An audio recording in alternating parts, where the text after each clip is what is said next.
Hand it over to the wide microphone and let that one do the field thing. They'll do introductions.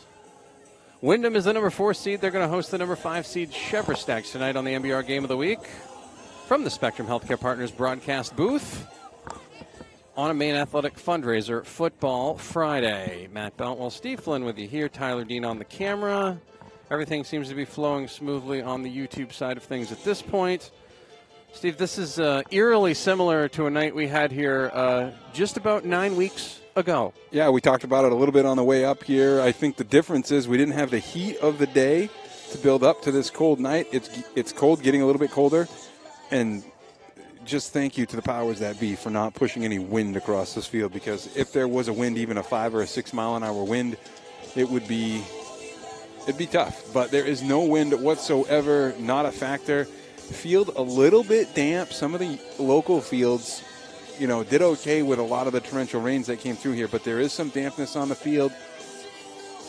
It's going to be a big difference in what we saw in week 1. That was a 24-0 victory. Cheverus not able to do much against Windham with a healthy squad in the first of the year. Really in warm-ups, Matty, I saw a much different Cheverus football club. It looked like they're playing with a lot more confidence, and you can imagine when Coach Wolfgram is involved 8 weeks later, you're getting a vastly different football team here tonight. I don't think that's lost on Coach Perkins. Luckily for him, his squad seems healthy and ready here to go in the first week of the playoffs. I saw Coach Wolfgram go onto the field earlier. He was the first coach onto the field for pregame. He was all by himself out there, and he looked like looked about as confident as I've seen him in a little while. They looked good. Last game they played here, all sorts of issues with the center quarterback exchange, which, as you have mentioned before, Coach Haley called the easiest pass in sports. Shortest pass in football. That's right. That center quarterback exchange. There was a lot of drops, really a lot of trouble for Conant to get his hands around the football and get any offense started. They've got some talented kids. They use a sophomore in Sean Tompkins, who's a very talented kid, plays at the wide receiver position, but they'll put him in the backfield and throw to him in the flat. And Conant has really developed a lot of confidence as this year has gone on. That first week, we saw a ton of procedure penalties. We saw over 100 yards in penalties. That was on both sides of the football. You chalk some of it up to week 1, some jitters, whatever the case is. And in week 1 of the playoffs, that is completely unacceptable. And I expect to see much more discipline out of both of these football clubs here tonight. MBR Game of the Week on a Maine Athletic Fundraiser Friday. MBR Sport is the YouTube channel you want to subscribe to for notifications. You can watch it right on the front of mbr.org as well. Of course, earlier today on the B-List and the B-List Daily, Coach Perkins came on and talked about his team and some of the changes and challenges. And he basically said this is as healthy as his team has been, at this point, is about as healthy as it's going to get. Salem coming back tonight is really going to be the key. Of course, I know you touched on it a little bit as well. Such a playmaker, and at this level, it only takes 1 or 2 playmakers when the other team maybe has 1 or 2 out that makes a difference on a week-to-week basis. It takes the pressure off of another player. You're talking about 379 yards gained just by Salem in the last 2 weeks. Gives you an idea of how productive of a football player he can be offensively for this Eagles football team. And right away, just the return of Salem takes some of the pressure off of Bernier. This game features 4 of the top 9 rushers in Class A.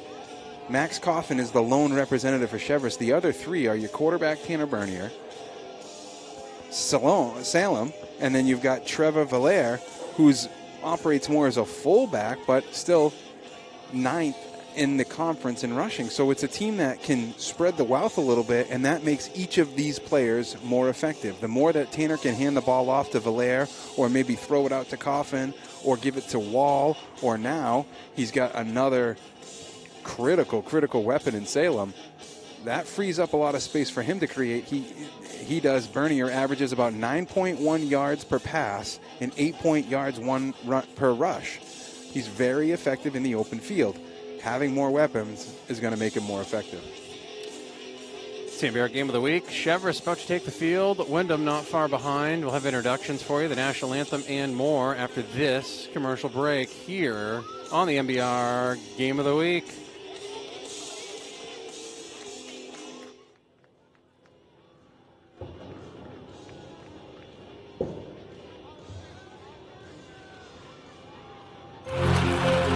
Falmouth Orthopedic Center, Central Maine Orthopedics, OA Centers for Orthopedics,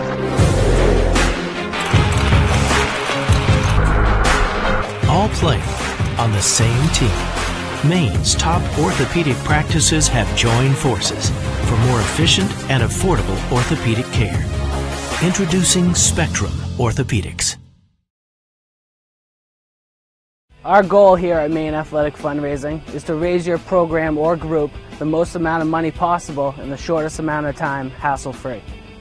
Over the last 3 years, we've been able to raise over $10,000 every year, which has really allowed us to get the extra stuff the kids really need to run a successful program. One of our biggest goals at Maine Athletic Fundraising is to really develop a relationship on the ground with the coaches, the community, and the boosters that are involved, and help bring them together and understand how important it is to fundraise.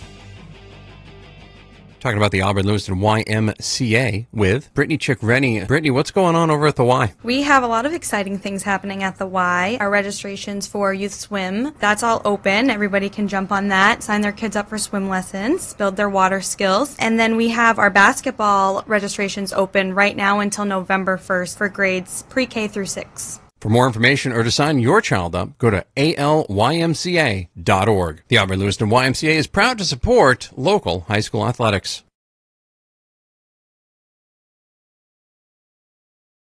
All aboard MBR.org, the place to get all your high school and amateur sports news and information. MBR.org is in high gear with Maine high school winter sports. Go to MBR.org to chat about your favorite team. Find the latest articles, travel news, and cancellations. Or visit their all-new and very popular team pages. MBR.org has everything you want to know about high school and amateur sports in Maine. Coming in February, all the high school tournament action at your fingertips 24/7. It's high school sports heaven. All aboard MBR.org.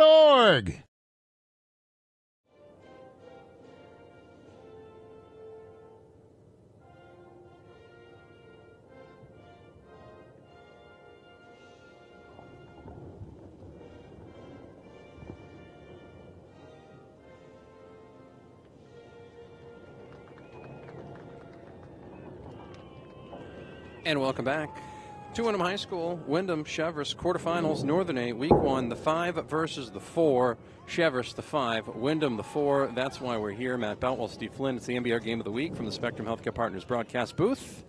Lewiston, Bangor, Portland. What do they have in common? Both beaten by both of these football clubs. The one win that separates them, that makes Windham 4-4 versus a 3-5 Cheverus, is Windham's victory directly over Cheverus. So they've got some common opponents. When we talk about a team like Portland, I think it's really important to pay attention to the fact that some of these teams that we saw in week 1, week 2, even week 3 are a different football club than we're going to see here in the playoffs. We've seen Teron Moss get used a whole heck of a lot more by Coach Hartman. He's been lethal. So that Portland football club is a different club. But the fact is, here tonight, I know that it was a great question by Coach Wing on the B list today about the playoff schedule and whether or not it's appropriate to play teams that you're familiar with or play out of your conference. I think that the familiarity really adds something to the effect of you know what to expect, you've got an idea, there's not a whole lot of mystery, so really it puts it back on the kids and lets them come out and try to execute a game plan. Such a good point. And it was amazing too, because I was surprised when he took the when he looked at that and he looked at it as eye-opening. It was almost like he went to a seminar and somebody just gave him the secret to eternal life or something. Like he couldn't. Right. He's like, wow, that really makes a lot of sense, and it does. In today's shocking news, both teams have elected to be introduced. Ready? As a team. As a team. As a team. And Windham is going to kick it off to Cheverus and get the ball to start the second half. So that's how that'll work. Windham in the maroon uniforms, the white numbers or the white pants, the Tampa Bay pewter helmets. Cheverus in their road whites, gold pants, gold helmets. Yeah, the last time we saw a kickoff between these two clubs, sunny, we were in T-shirts, markedly different than what we've got here. Markedly.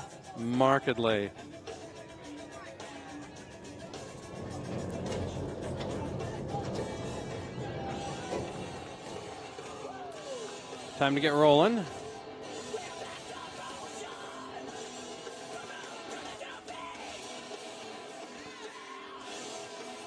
All right.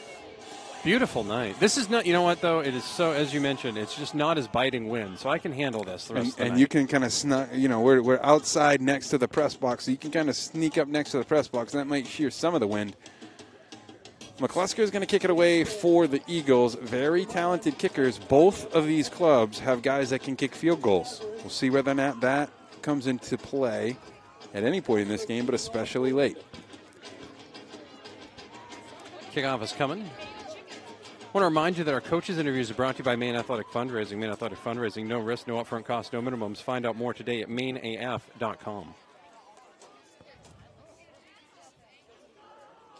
Liam McCusker will be kicking it off. Back deep for Cheverus. Akira Oriam. Kick is away. And that is going to be kicked to one of the upbacks. It's going to be number 36, Tegan Lindstedt. He's going to get some solid yardage out to the 40-yard line, out to the 42. Cheverus takes over in tremendous field position to start this football game. We know what to expect. Max Coffin comes in here as the second leading rusher, I believe. He's just ahead of Poussard by maybe like a half a yard. He's a guy that gets a whole lot of touches. He's had 685 touches this year, 4 touchdowns. 685 yards, excuse me. That would be a lot of touches for 8 games. I mean, a significant amount of touches. I think at that point, would there become a football pitch count at that point? Yeah, he would need one. You get a snap count?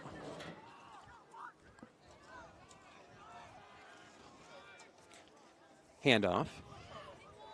That'll be Griffin Watson around the side. Not gaining much. And once again, number 77, Justin Lebrecht, who every Windham game this year has been involved in just about every solid defensive play for Windham, once again with a big stop to start this one. I mean, I feel like he's pretty much cemented his name for the Gaziano Award as one of the premier linemen that we have here in the state. He's really impressive on both sides of the football, and Coffin and Watson are going to have to go away from Big 77 in maroon and white. And that's going to be fumbled. Ball is on the ground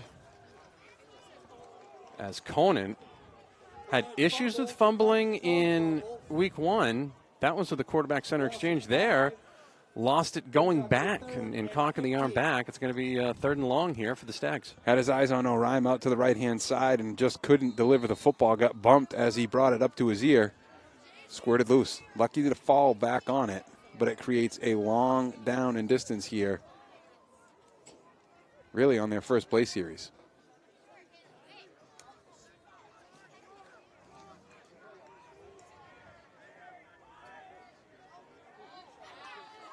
Back to hand it off, excuse me, is going to be Conant. He gets that over to Lindstedt, and Lindstedt, continuing the theme of this drive, doesn't go far, and Cheverus gets great field position, loses yardage. Great start here for the Windham defense. No score early. Solo tackle that time again by Lebrecht. Ran right into his arms. And from a technique standpoint, it's good to see a kid like Justin Lebrecht wrap his arms around the back and haul him down to the ground. Good technique tackling from this Windham football club. Kick is going to be away. Low line drive spins. And away from it, running like a scalded dog, is Dylan Varney. Poison! Yeah, he runs completely away from it. The ball lands at the 35-yard line. That's where Windham will take over. Got the message, didn't he? He did. Ran from it like it was a bomb getting ready to. That was impressive. Tell you, good job by Conant there, handling the high snap, still getting a kick away. But watch out, because this is an explosive offense here. We'll see how early they go to Salem and how much they can ride the hot hand. Bernier looks over to the sidelines. He's been nursed an ankle injury all year long. In the backfield with him, Seth Wall. Handoff to Wall. A little bit of a delay.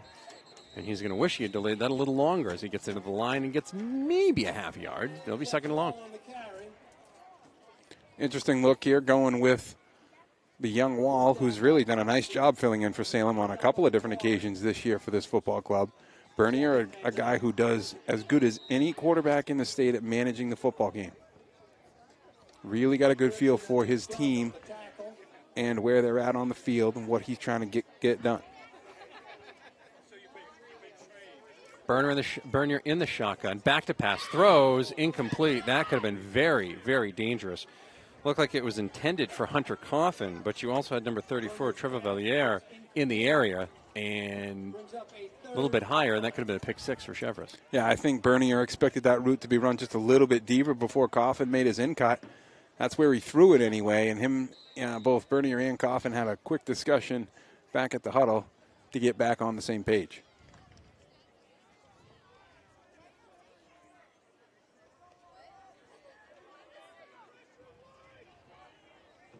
Bernier in the shotgun, back to pass.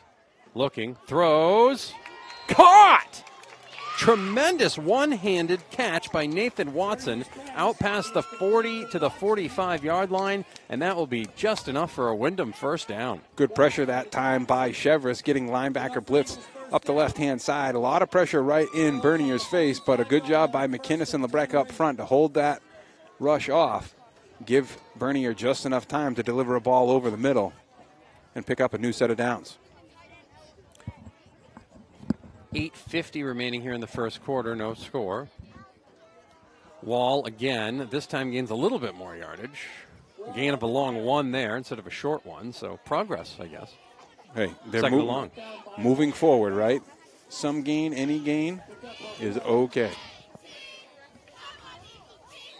It's like shoveling dirt, you just got to keep shoveling. I want to say by this point in week one, we had 4 or 5 procedure penalties. So we're already, seeing a marked change in the discipline of these teams.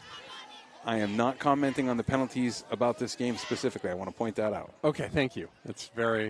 We just want to do that to the penalty gods. Bernier's going to hand that one off on a little bit of a delay there.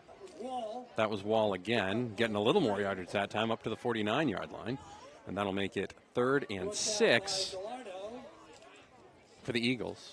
Really staying with gap assignments, trying to run in between the tackles here is Windham. You wonder whether or not they want to challenge the edge. Cheverus does have some speed guys in the secondary. We've seen Windham in the past do a really good job blocking down the football field. Their receivers do a nice job carrying down the field, completing their assignments. Cheverus has seen their season end at the hands of the Windham Eagles many, many times in recent years. They're hoping tonight is not the same thing. 3rd and 6. Bernier's going to hand it off to Wall, and Wall's going to wish he hadn't. All the way back to the 45-yard line. He gets taken down by number 92, Nathan Dunn, who shouts it out to the Cheverus faithful over on the other side. It'll be 4th down, and Windham's going to have to punt. Tell you, one of the more impressive defensive players statewide is Nathan Dunn. Averages just under 9 tackles a game, has 70 tackles so far this year from the defensive tackle position. Aggressive, very, very strong, and gets it done inside for the Stags. Coffin will punt. Cheverus has 2 deep backs back there. Punt is away, and it is going to go over to Watson. And that is going to go inside the 10 down to the 9-yard line. Watson on Watson crime there. Nice play by number 32 on that one. Ian Trafford to down that one inside the 10. Well, it's a heck of a punt. Really got a nice spin on that ball, carried through the air, got a nice bounce, and good coverage down the field. We talk a lot about the offense and the defensive unit, but these games can be won and lost on a special teams play. Really can get overlooked simply, but there are definitely 3 phases to this game. Cheverus last time started at their own 42-yard line and went back 5 yards. They're going to try to do something different here. Back at their own 9, 1st and 10. Handoff up the middle is not going to gain much. In on that play was Watson for Windham. It'll be 2nd and long.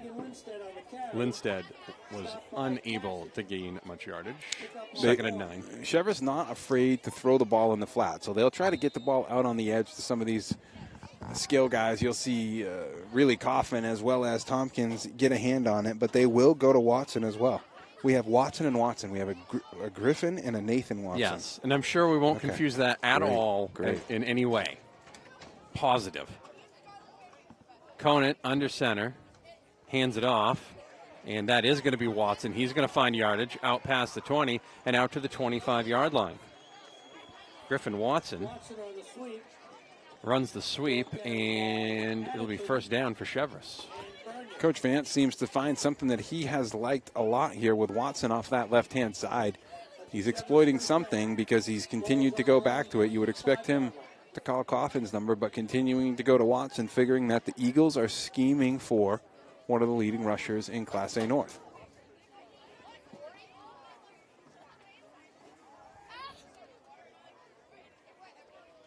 First and 10. Handoff. And that will be a big run there. Lindstedt. Up to the 31-yard line, it looks like. And they'll make it 2nd and 4. Tell you, not a lot of indecisiveness for Cheverus either, Maddie. They're getting to the huddle, calling a play, getting up and executing it. Pace of play a little bit more deliberate for the Eagles offense. Cheverus gaining some momentum here.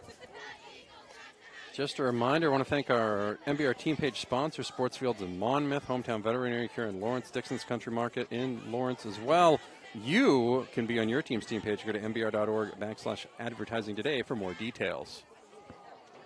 Handoff. It's going to be Lindstedt again. He may gain a yard, and it'll be 3rd and 3. Braden Lindstedt is a freshman. Not often you see freshmen getting big yardage in the first half. Well, in a playoff game. Right. In a playoff game. Playoffs? Are you kidding me? There you go. Haven't heard that one in a while. Haven't been able to use that one in a while. No, we haven't. Without forcing it. That was nice. It was natural. It was good. Well done. I formation for Cheverus. Conant with the pitch. Pitch will be to Lindstedt. And he's going to get over to the 37-yard line. He'll get a first down. And Cheverus will move those chains. We have 3 minutes, 56 seconds remaining here in the first quarter. There's no score. Right now, the Cheverus offensive line is doing a nice job up front, getting off the football, really opening up some spaces for these guys to move in. And Windham's got to do a little bit better of a job plugging those gaps, pulling that secondary up if they need some run support. But they got to get some penetration into that backfield if they want to stop this rush attack. Watch the play action. Conant hands it off. Watson gets decked in the backfield. Back to the 35-yard line. That'll be a loss of 1. Looked like he got clothesline. That looked like he stepped into the Legion of Doom. That's exactly what I mean in terms of being able to get into that backfield, get at least a little bit of pressure back there and force them off of what they're trying to do. Let them run at will. That's good that there's nobody named Will over there, because then we'd think he was being singled out. That could be difficult. Right.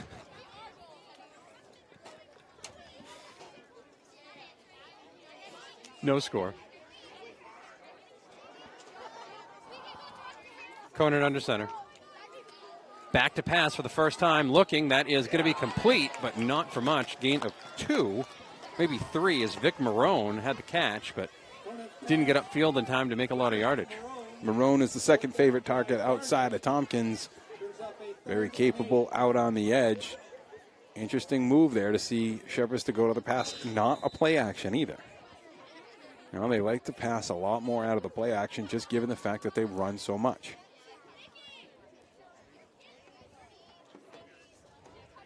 Conant jogs in from the sidelines. 2:35 remaining in the first quarter. No score. It's the MBR Game of the Week from the Spectrum Healthcare Partners broadcast booth on a Maine Athletic Fundraising Football Friday. Conant under center. Lindstedt the deep back. Tegan Lindstedt the deep back. Pass is incomplete. It's intended for Marone. And once again, Cheverus will have to punt, this time after a couple of first downs, however. Oh, they go to the pass there a couple of times in a row. The rush had been working quite well for them. Interesting to see them change up a little bit. But got to roll the dice, see what you got.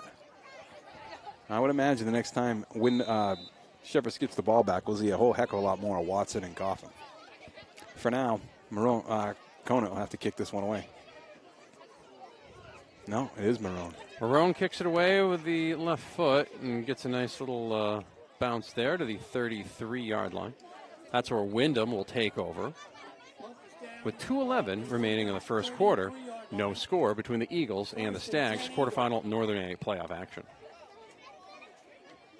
Any early scoring? That's what I was about to be looking for take here. a peek at that, see what we might be shaping up for. That was my hope. We're going to end the first quarter here in just 2 minutes. So Bonnie Eagle already leads in their game.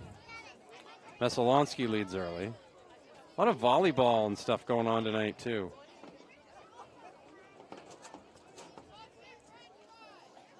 Mountain Valley won the toss against Spruce Mountain. That's what we've got for updates right now, gang. We'll keep you posted. Tanner Bernier in the shotgun. Hands it off. That's going to be Salem, and he is going to get taken down back inside the 30-yard line. Once again, the Cheverus Stags stiffening up. Bobby Holzhacker and Nathan Dunn all in the backfield. Windham's got to do a little bit better of a job up front if they want to give Salem some time to get to the line of scrimmage. He's very quick. He'll get to that line of scrimmage quick, but you got to give him at least a couple of steps. That time, Salem didn't have far to go as soon as Bernier handed him the ball. Tough when you're getting ready to hand the ball off to a guy who's going to get smushed. It's kind of like, here you go. Yeah, you get hit. Good luck. It's like that old stationery I used to see here. Now it's your problem. Back to pass to Watson out at the 40-yard line. Incomplete, just a little over his head. Had him open, but just a little bit off. Can't get it out of my head. Coach Wing, I just hear it almost every pass that I'm watching in high school football. I throw the Coach Wing filter on it, and I say, okay, was that an appropriate length pass? Right. Are we trying to do too much? Bernier's got it. Doesn't mean you should always go to it. Had Watson that time.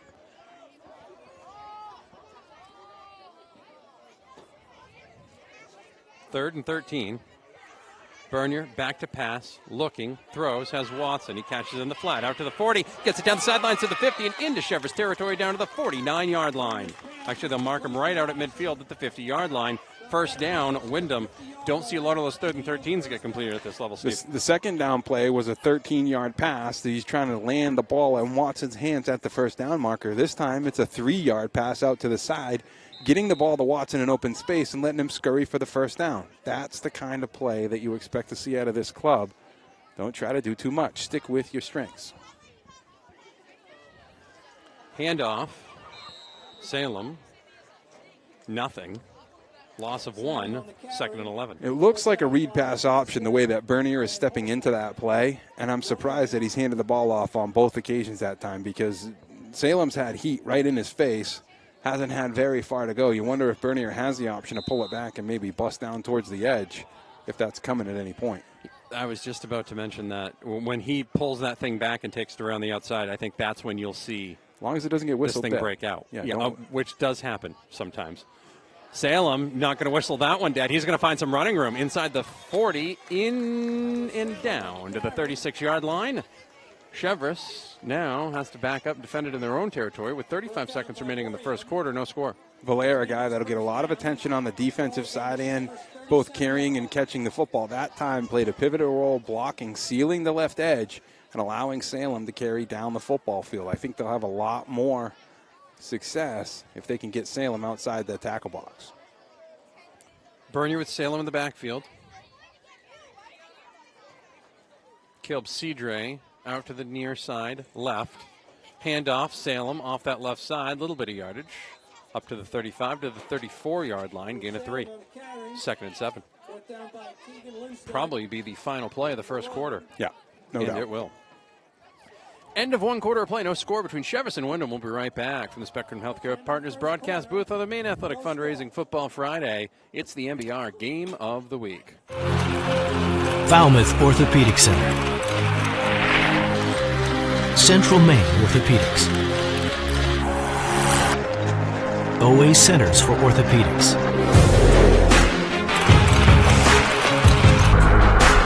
All playing on the same team. Maine's top orthopedic practices have joined forces for more efficient and affordable orthopedic care. Introducing Spectrum Orthopedics. Our goal here at Maine Athletic Fundraising is to raise your program or group the most amount of money possible in the shortest amount of time, hassle-free. Over the last 3 years, we've been able to raise over $10,000 every year, which has really allowed us to get the extra stuff the kids really need to run a successful program. One of our biggest goals at Maine Athletic Fundraising is to really develop a relationship on the ground with the coaches, the community, and the boosters that are involved, and help bring them together and understand how important it is to fundraise.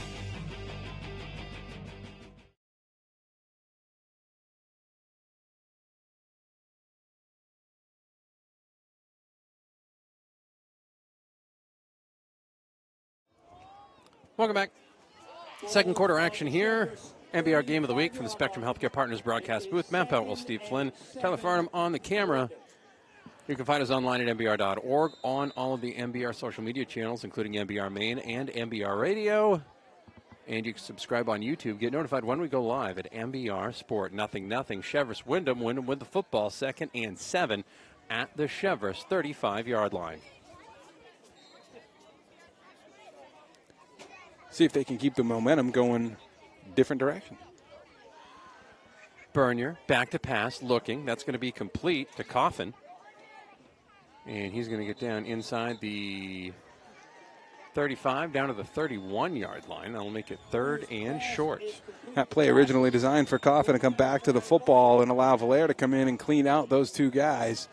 The man that's covering him as well as the man covering Coffin. And Spring Hunter loose down the football field. It was there. Bernier did a nice job getting the ball out to Coffin early.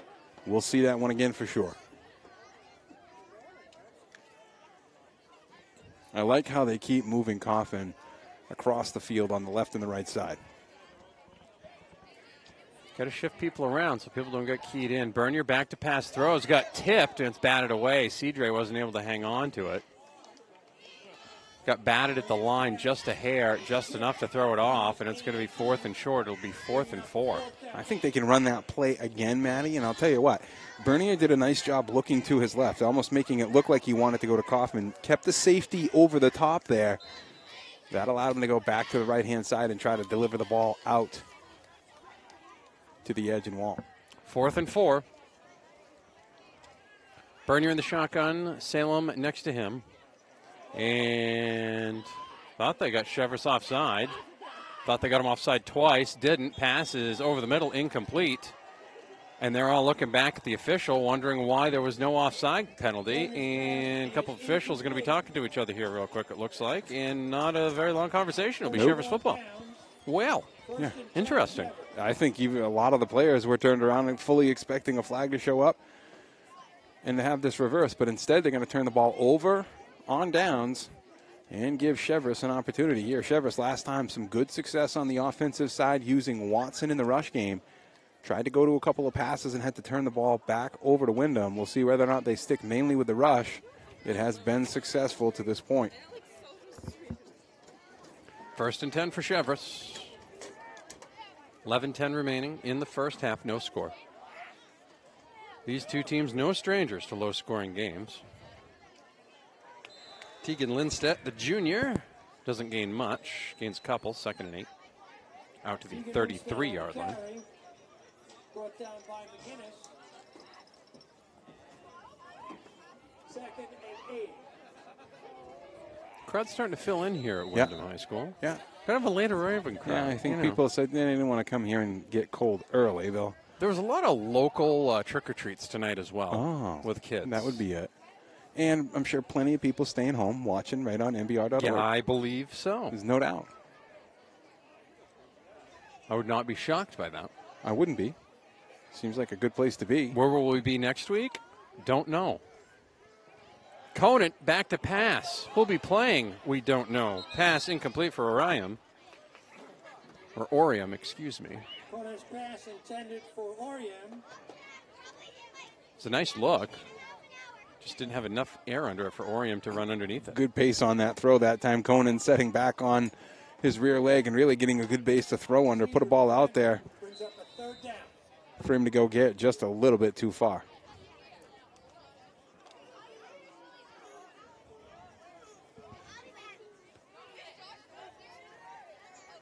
3rd and 7.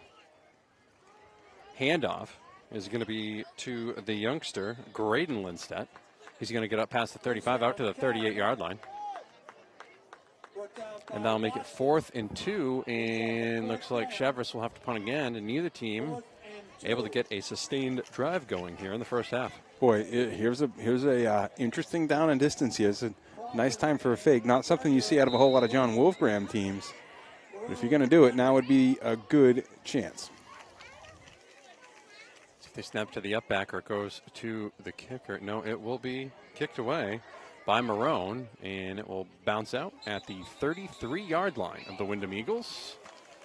And with 9 minutes and 37 seconds remaining in the first half, Windham takes over 1st and 10 at their own 30. They're going to mark it at the 34-yard line.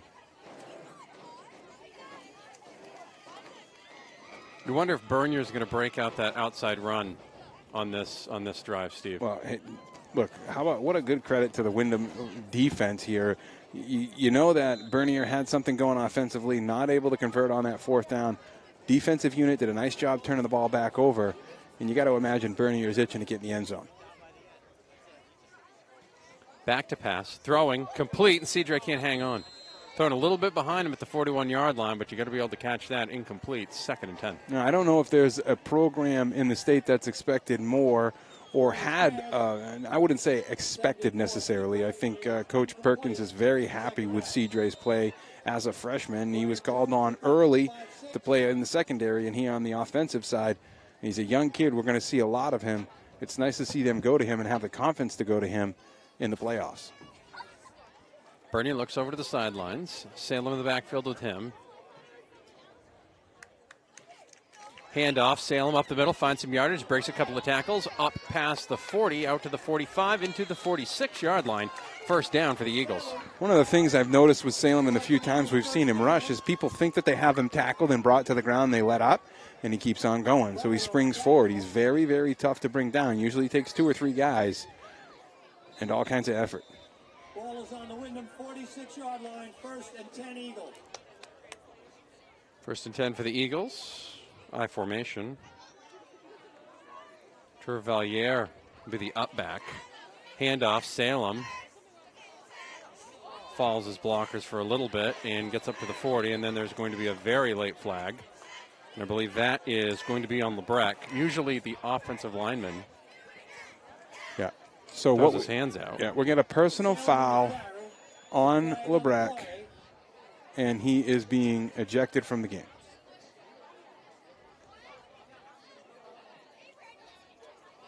So what happened was Lebrecht busted through the offensive line and engaged with the offensive lineman for Cheverus, and they got wrestled to the ground. Lebrecht, they feel like he was egregious in the effort that he gave to finish off what was an offensive lineman, a defensive lineman, excuse me, and he's been ejected. That's a big, big loss for the Windham Eagles. Well, I'll tell you what. Especially on the defensive side of the ball. It definitely opens up the middle of the football field for the rushing attack for Cheverus, and it puts a lot more emphasis on guys like Valaire, Bernier. Connor McInnes for sure. You know, it's funny, Matty, we talk about this Windham Football Club having to deal with injuries and deal with a lot of adversity. Here they've got to deal with missing their best lineman. Tried to see something on the replay, but it happened off camera.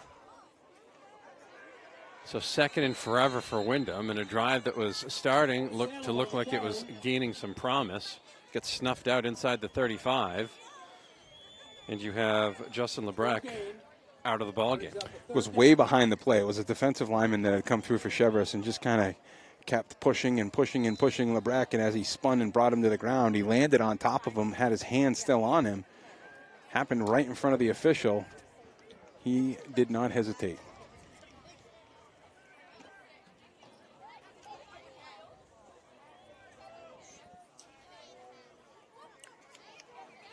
Third and forever. Bernier back to pass. Looking on the screen pass is going to be Watson. Out past the 40, out to the 44-yard line. That'll make it 4th and 12. And Windham's going to have to punt after that personal foul short-circuited that drive. 8 minutes remaining in the first half. No score. Cheverus and Windham. Really, that personal foul ended up being very costly for the Eagles offense. They were doing a nice job. Seemed to find a good mix of both pass and run there, using Salem and a couple of different receivers. Instead, they'll have to kick this one away and put more emphasis back on their defensive unit, which has done a pretty good job tonight. Bernier had to pop back out there real quick, and Windham is going to have to take a timeout. We'll take a timeout as well. No score. It's the MBR Game of the Week from the Spectrum Healthcare Partners broadcast booth on a Maine Athletic Fundraising Football Friday. Our goal here at Maine Athletic Fundraising is to raise your program or group the most amount of money possible in the shortest amount of time, hassle-free. Over the last 3 years, we've been able to raise over $10,000 every year, which has really allowed us to get the extra stuff the kids really need to run a successful program. One of our biggest goals at Maine Athletic Fundraising is to really develop a relationship on the ground with the coaches, the community, and the boosters that are involved, and help bring them together and understand how important it is to fundraise. Falmouth Orthopedic Center, Central Maine Orthopedics, OA Centers for Orthopedics,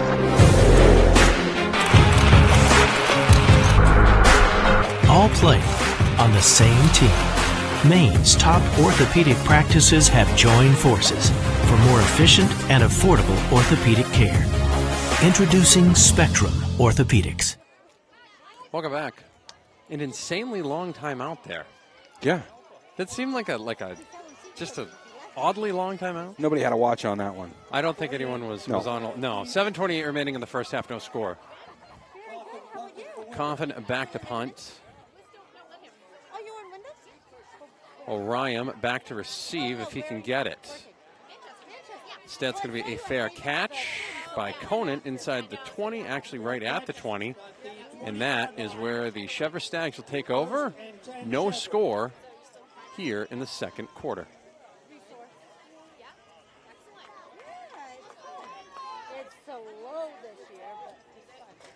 So do you bring LeBrecq into the locker room and shave his head and then change the jersey? No, you don't do that. Yeah, something. You could do the Bobby V maybe with the mustache. Get him the old glasses with the mustache and the fake nose. Yeah. I'm sure no one will know, right? No. I was paying close attention to who's doing the play calling on the opposing side of the field, where on the Cheverus is on the far side of the field. I know Coach Wolfram is the defensive coordinator. I didn't know if he had any say in the offensive side. I would assume there's some help there. That'll be a nice run for Cheverus out past the 30 and out to the 34-yard line. That was Tegan Lindstedt. Push out at the 35-yard line. That's the Cheverus first down. Good start to this drive for Cheverus. Over to the sideline. Sometimes double duty, Steve. Yeah. Sometimes double duty has to happen. And Cheverus always does the mainstay, has the quarterback go over to the sideline between each play, get the call directly from the coach's mouth. It's been happening for years. The assistant coach's mouth, whichever it may be. Handoff. Lindstedt, again, same play. Doesn't gain nearly as much yardage, but does gain some. That's quite positive. Out to the 39-yard line, gain of 4. Taking what the Eagles are giving them. That's what Cheverus is doing right now. They're seeing where the openings are, trying to take advantage of where they can open up this Eagles defensive unit. There's a big hole missing in the middle with LeBrecq out. 2nd and 6. 6:25 remaining in the first half. No score in the MBR Game of the Week. Handoff will be to Graydon Lindstedt, and he's not going to gain anything, and it'll be 3rd and 6. Got stood up right at the line there and wasn't able to get moving forward. Guess I'll move him up a little bit, so it'll be 3rd and 5. Both teams have done a nice job on 1st and 2nd down, but it's been some of the 3rd down conversions, those longer distances that they've had trouble on.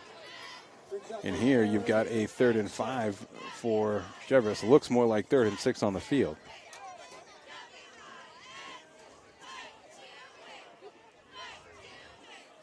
Watson hands it off. Lindstedt, Teagan, off the side, and he's going to get that first down up past the 45 to the 46-yard line, make it the 47 according to the far sideline judge. Stags starting to find their sea legs. Yeah, it's only a yard past the first down marker, but it's 4 fresh downs, and those chains will definitely move. Close now, getting into Windham territory is Cheverus, and got to remember who will start with the football in the second half. Not too early. 5.5 minutes to go here in this first half of play.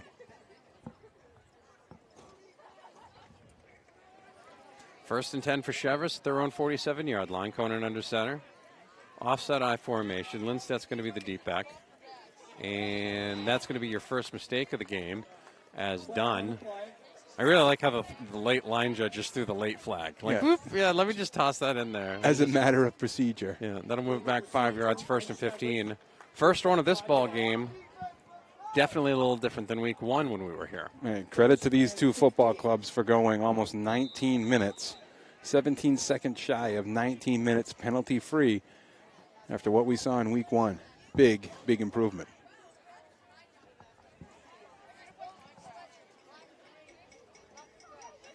First and 15 back at the 42-yard line.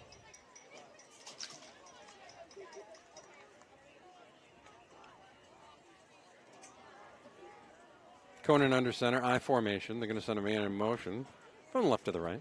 Conan back to pass, looking, throws, has it, complete, out to the 50, to the 45, to the 40, and out to the 40, to the 39-yard line is Vic Marone. They've been trying to hit that one all night, and they finally got it. It's a big gainer. Stags in business at the Windham 40-yard line for a first down, 4:40 remaining in the first half. They know to go with what works, and they know the right time. The right play is one thing.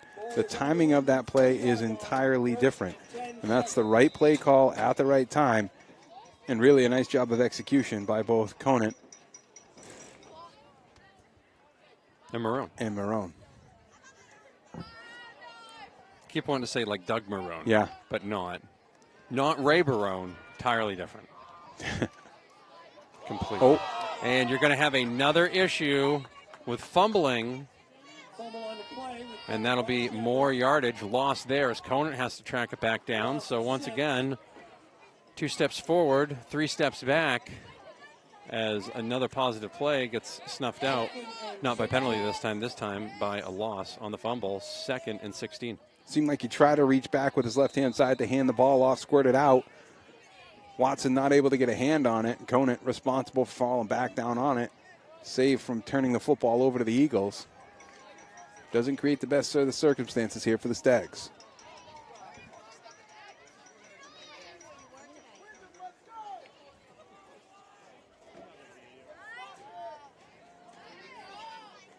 Conant back to pass, rolling right, looking, throws, has a man. That's going to be complete. Lindstedt gets torpedoed inside the 45 down to the 44-yard line. Gain of 2. Looked like that was going to be a big play, but that was a heck of an open field tackle. My guess is it's Tanner Bernier, and that's exactly who it was. That's what he does. Man. Heck of an athlete he is, coming from that free safety position, and really, they know he's out there. 3:20 remaining in the first half. No score. Cheverus, Windham on the MBR Game of the Week on a Maine Athletic Fundraising Football Friday from the Spectrum Healthcare Partners broadcast booth. Conan in the shotgun. Back to pass. Conan looks. It's going to be a screen to Lindstedt. Lindstedt's going to bounce around inside the 40 and out at the 38-yard line, down at the 38-yard line. Clock continues to run, 2:50 remaining here in the first half, and it's going to be 4th and long. We'll see what Cheverus does here, if they try to punt and pin him back in deep, or if they maybe try a fake here, knowing that they're not going to get the ball back probably till the second half. Punt formation, but will they punt? Will they punt? We'll find out. I say punt. I say punt, too. I think this one's going to be one of those low-scoring knockout dragouts. Yep.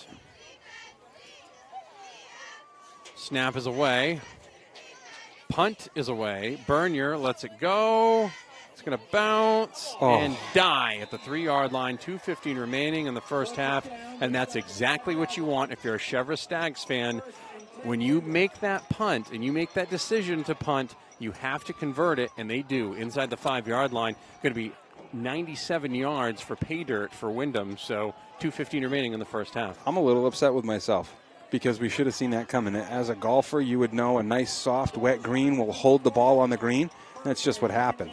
Marone kicked that ball up nice and high, and the turf was soft enough, so when that ball landed, it absorbed most of the energy. Didn't go very far.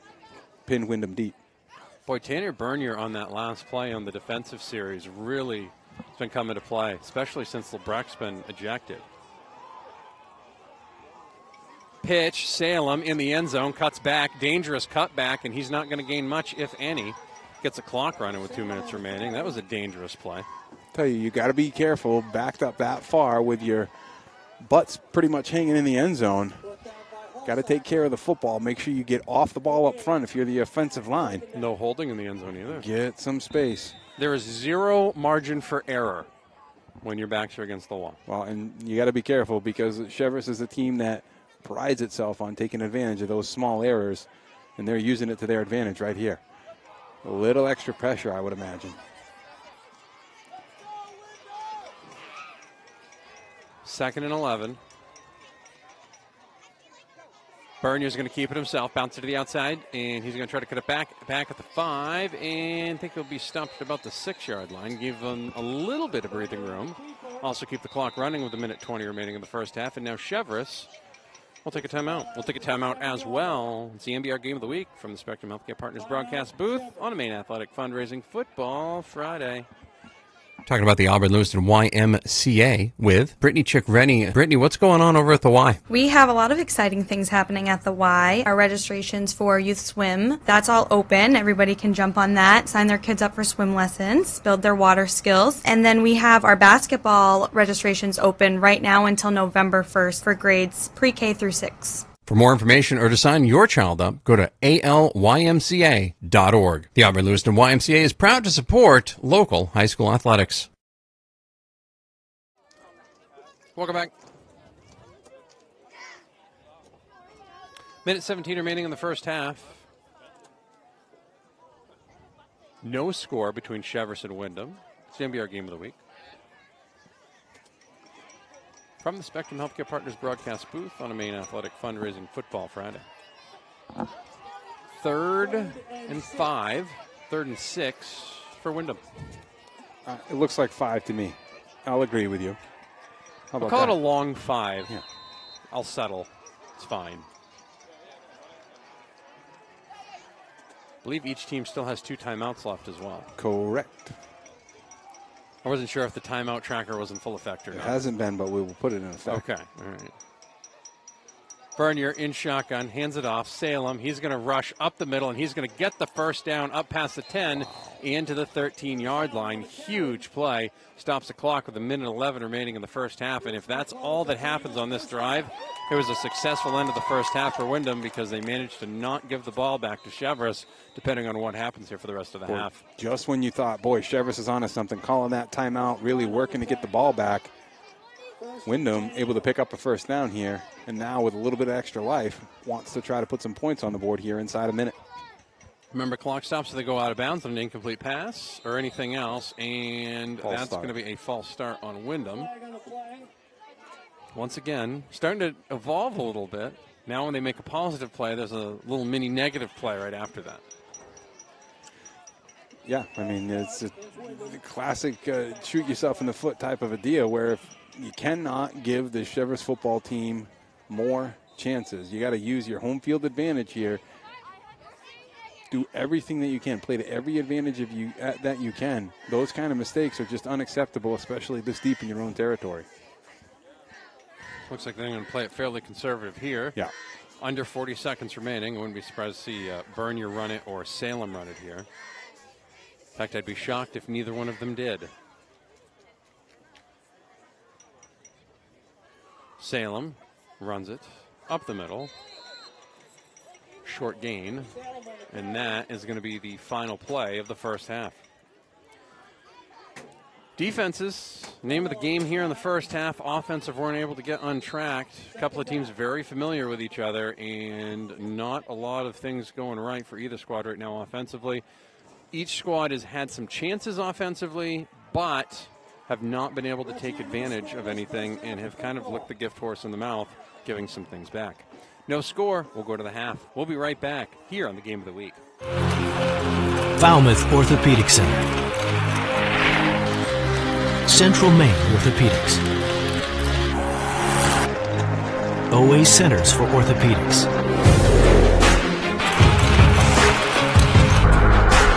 All playing on the same team.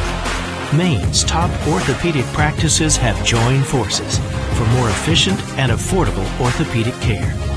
I'm here with Edward Little, head football. Talking about the Auburn Lewiston YMCA with Brittany Chick-Rennie. Brittany, what's going on over at the Y? We have a lot of exciting things happening at the Y. Our registrations for youth swim, that's all open. Everybody can jump on that, sign their kids up for swim lessons, build their water skills. And then we have our basketball registrations open right now until November 1st for grades pre-K through 6. For more information or to sign your child up, go to alymca.org. The Auburn Lewiston YMCA is proud to support local high school athletics.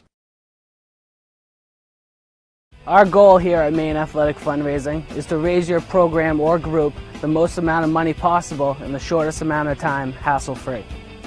Over the last 3 years, we've been able to raise over $10,000 every year, which has really allowed us to get the extra stuff the kids really need to run a successful program. One of our biggest goals at Maine Athletic Fundraising is to really develop a relationship on the ground with the coaches, the community, and the boosters that are involved, and help bring them together and understand how important it is to fundraise.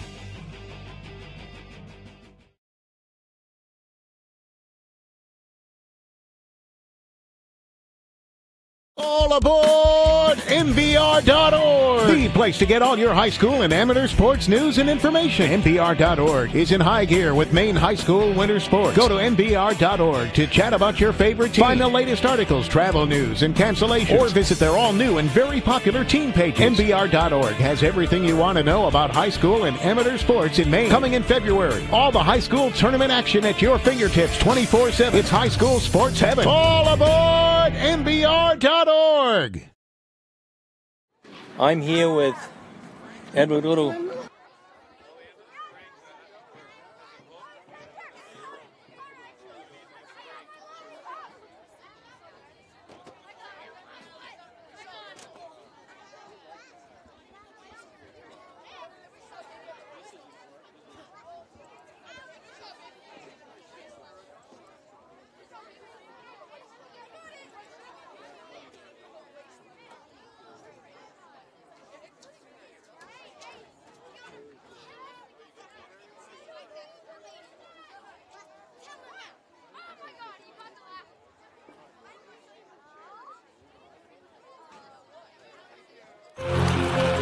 Falmouth Orthopedic Center. Central Maine Orthopedics. OA Centers for Orthopedics.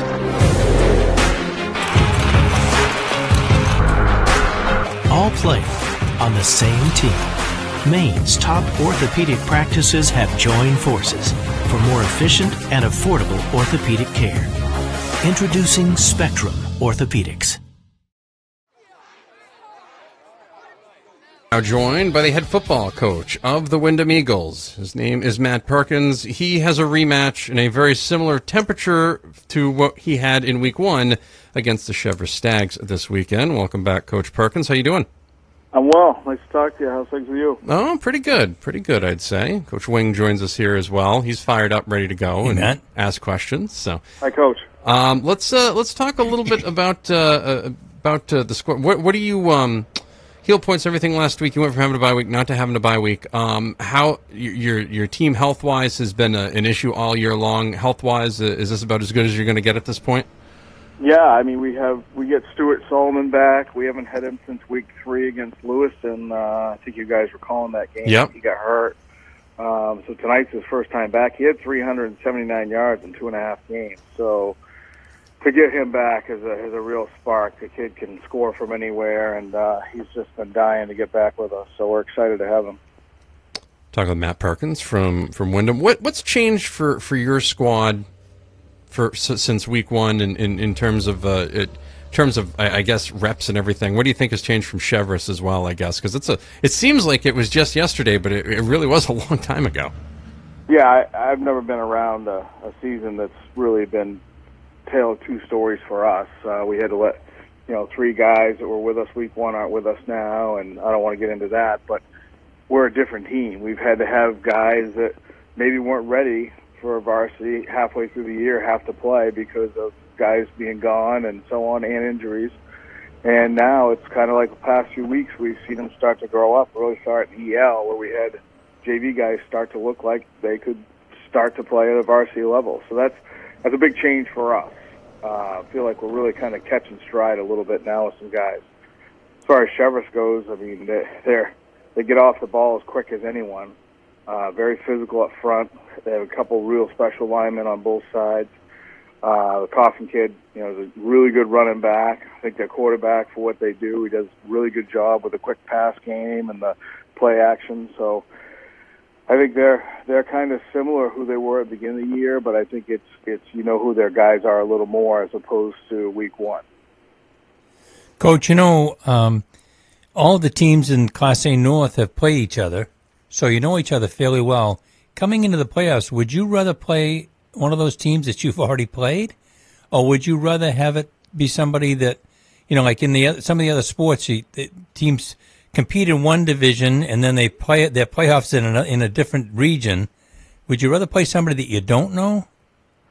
I don't know. That's a great question. It brings up a lot of opinions on both sides. I think that with us, I like playing guys I know just because you're, as a competitor, as a coach, you feel like, all right, if I get another chance, I'm going to do this, I'm going to do this. And yep. Just the chess game of it, and knowing they're going to come back with something you're not ready for, and what are they going to do? Can I be ready for it? And I'm going to do this if they do that. And that's what makes the game so much fun is, just the chess match and within the game being able to match what they're doing.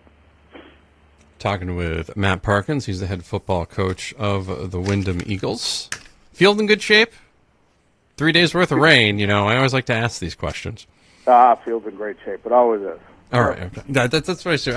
I still have the wet shoes from the 2009 from the game against Cheverus back in 2009. I was there for that one. Yeah. I got soaked too. I will never forget that. I literally had I was on the sidelines and I remember going back to my car and I remember getting in there and I remember saying, you know what, I'm just going to peel off everything that's wet, and the only thing I had dry was this one part of my ankle on one sock. I've never been as cold or as wet as that game. That was one of the greatest close games I've ever seen in my life for low scoring stuff. I had I had a whole rain suit on and I was wet. Oh yeah. And I look out and Wolfie's got t-shirt on. Yeah.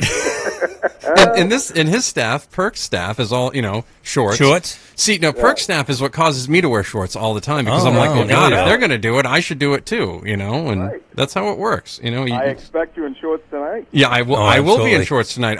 My teeth will be chattering, but yes, I will definitely. I might have sneakers on tonight. It's so funny, Coach, because the first game this year was the first time that I'd actually put my gloves on, and I saw the gloves in the back of the car tonight, and I'm like, oh my God, this is the first time I'm going to have to wear those again since that game. How does this even work? So right.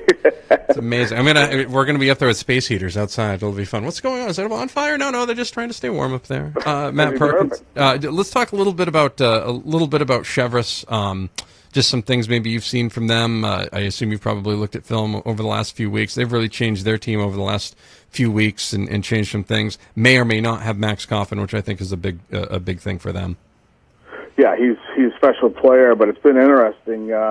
They've been in a similar boat with us with having to replace guys, and you find guys that maybe at the beginning of the year you didn't think could play at this level or weren't quite ready, and kind of had your hand forced where you got to coach them up harder and get them ready, and all of a sudden you have a kid say, wow, I didn't expect him to come out of the woodwork like he did. They have a few of those guys. Their tight end, I think, is a pretty special player. He's really done a good job blocking on the edge, but he's been a really good receiving tight end for them, which, for defense, you got to worry about the tight end in a potent running game and passing game. That can make things tough on you. The receiver, I've lost his name, number 82, sophomore. They put him in the backfield a little bit, but boy, he caught the ball against Lewiston all over the field, and He looks like a weapon that they don't mind using. Yes, and that's the kid I was really referring to. Oh, okay. And his name escapes me, but me too. I know he got hurt last week, and so I don't know where. But if he's playing tonight, he's a kid that can play over the field for them, and he can score from anywhere. So they have plenty of weapons, and they got plenty of things that we got to worry about. And they, as always, do a really good job of finding ways to sneak a guy in a certain spot. And if you're not ready for it, they're going to get you. And I think that's the one thing that I always feel like when we play Cheverus. Sometimes we almost over-prepare, and the kids are oversaturated, and their head's spinning. I know mine is. I haven't slept much all week, and we played each other so much the past years. You'd think it would be easier, but it's not. I think it gets tougher. Talking with Matt Parkins, the head football coach of the Windham Eagles. Matt, so many of these games with Cheverus have come down to special teams plays. And it seems like you guys always, and it happens with you guys all the time, one of the best special team schools I've ever seen in terms of making big plays, whether it's blocking punts, blocking kicks, returning kicks, etc. What type of do you guys do some type of extra focus that other teams don't do, or is it just, do you just think it hard work and it all just pays off? Like, you guys just seem to get a lot of good plays out of the special teams. Well, we put a major emphasis on it, and we tell the kids that we look at a football game. There's three opportunities here. You got to win two. You got to win offense or defense or special teams. And if we can always win special teams, we only got to win one more. Okay. And they've kind of bought into that. And the only way we win special teams, because we preach to them that that's our thing. When people talk about us, they got to say their special teams are always prepared, sometimes over-prepared, and they do things that you just don't really see sometimes. And defensively, they're going to play their tail off. On offense, they're going to get physical. So we've kind of really had kids buy in to the special teams idea. There's a lot of film time. There's a lot of trying to, manipulate what they do with what we can do. And, kids have bought into it. It's taken a while this year at times, but we feel like, once again this year we've done a pretty good job in that area. Kids have bought in. It's such a piece to the puzzle where you're trying to put guys in the right spot, Matt Parkins is the head football coach of the Windham Eagles. We will have their game tonight for you on MBR.org. That'll be on the video stream. Just subscribe to MBR Sport on YouTube, and you can watch it live. And then you can watch the replay afterwards. Coach, good luck tonight. We'll see you there. Thanks, guys. Appreciate it. Take care. Thank you. Falmouth Orthopedic Center. Central Maine Orthopedics. OA Centers for Orthopedics.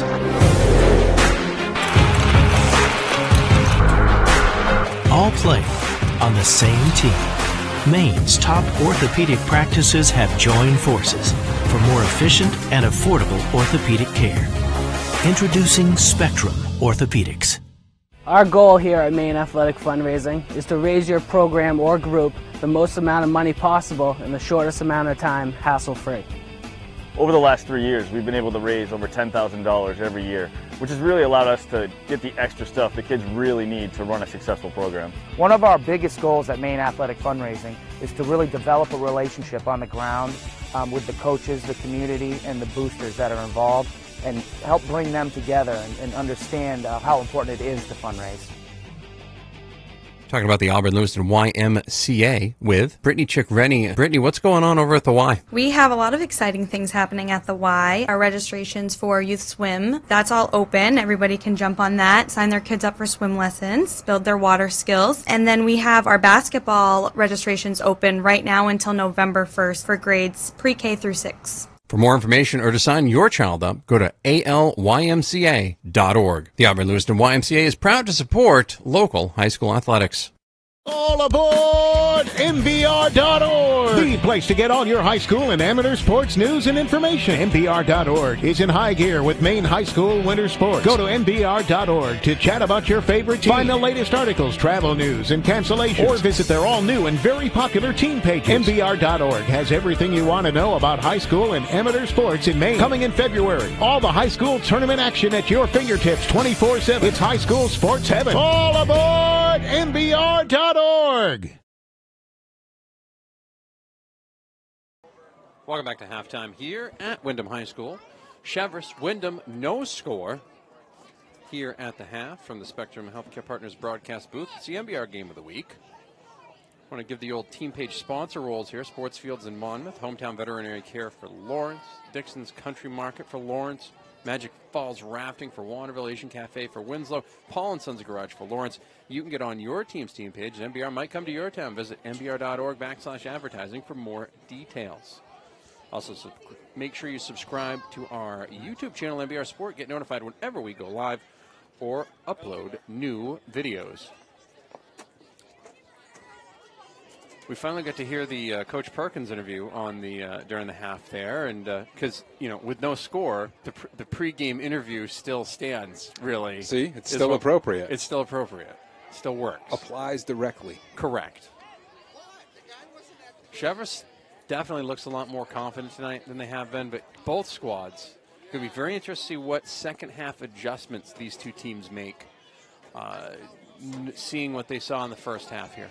Yeah, I think it becomes really, you've got what was 4 quarters of football has now become 2 quarters of football, and 24 minutes is going to determine the fate of the season for either of these two football clubs. And really, those adjustments that get made at halftime become so critical, and whether or not the student athlete can get out onto the field and carry it out, that becomes a different story. So 2 things that have to happen. 1, the appropriate adjustment. 2, it's got to be executed the right way. Not always the case at this level. The other side of Northern A has a playoff game tonight. 2:50 remaining in the second quarter there. Portland leads Oxford Hills 7-0. Other scores from around the state and the region. Leavitt leads Yarmouth 28-0. Brewer trails Messalonsky 16-15. Ooh. Greeley leads Biddeford 7-0. Gardner and Morse are also scoreless. And Mountain Valley leads Spruce Mountain in the first half 12-0. Andrew McDonald with a 16-yard touchdown run there. Coney leads Brunswick 21-6 going into halftime. And that about does it for scores around the area.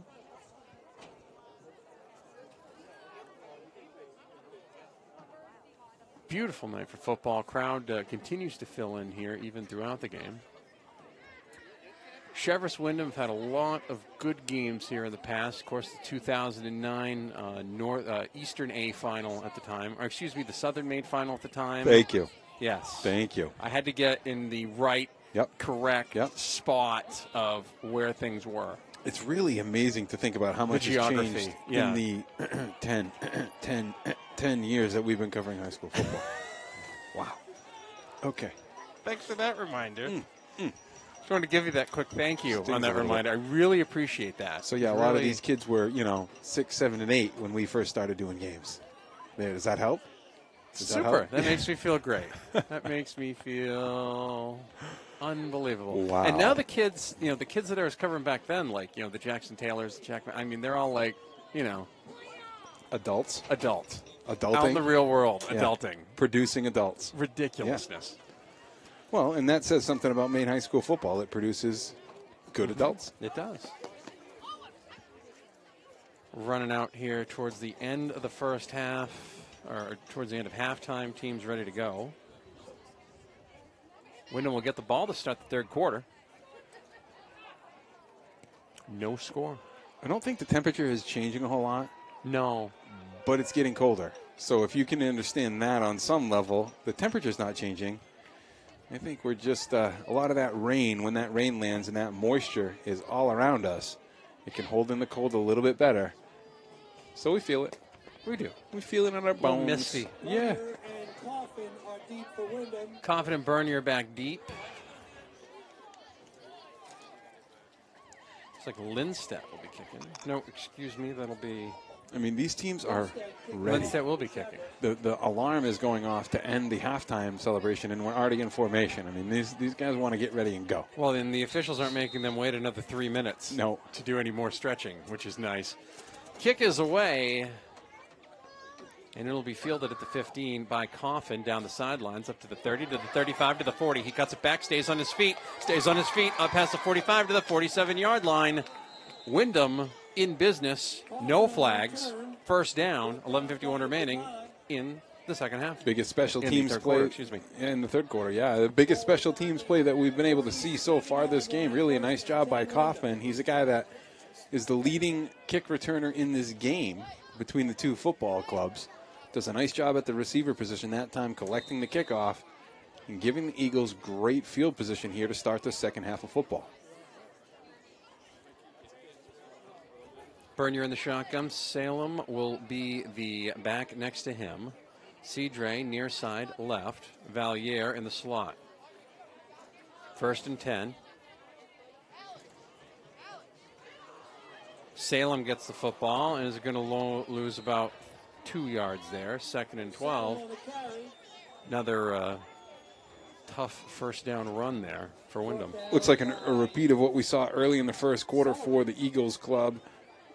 Really a lot of gap running, just trying to stay inside the tackle box that time. Not a whole lot of room for anywhere to go. We do have an eagle down. Eagle down. Just not what they need right now, especially with Lebrecq out of the ball game as well. So definitely not the news that Windham fans want to hear. We'll take a break. We'll come right back here. Spectrum Healthcare Partners Studios. No score, quarterfinal football playoffs here on the MBR Game of the Week. Falmouth Orthopedic Center. Central Maine Orthopedics. OA Centers for Orthopedics.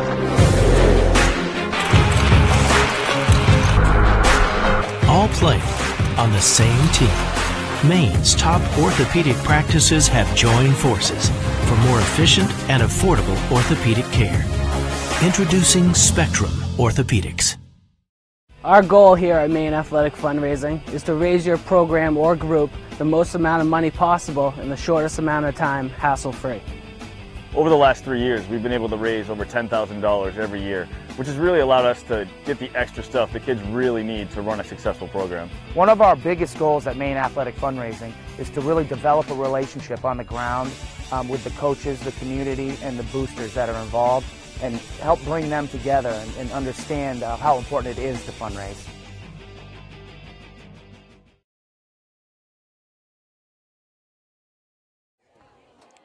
That is Tanner Grover coming off the field for Windham, and that is not good news for that Windham defensive line, which is already without Justin Lebrecq. Defensive and offensive line. He's a guy that's used really at the tackle position on both sides of the ball, and yet another hole on the interior side for Windham here. And Cheverus licking their lips over there on the other sideline. No score, 11:33 remaining in the third quarter. MBR Game of the Week, Spectrum Healthcare Partners broadcast booth on the Maine Athletic Fundraising Football Friday. 2nd and 12, Bernier in the shotgun. Cedre to the near side left. Back to pass is Bernier. He's going to have to roll out of trouble. He's going to go to the left-hand side. Pass is incomplete. Salem's going to get called for holding in the backfield. So not getting any better at this point. No, for either offense. Salem's not happy about it, but it's really tough to argue when you commit the foul literally inside of a yard away from the official that called it on you. You're going to have trouble arguing that one. Levitt leads Yarmouth at the half, 28-0. Ooh. Timmy Albert must be. He is playing and playing well. Commanding the Hornet offense. Mountain Valley with 263 total yards to Spruce Mountain 78 in their 12-0 lead at the half. Wow. Kennebunk leads Gorham 28-0 at the half. At the half, Cape Elizabeth over Lake Region 43-7.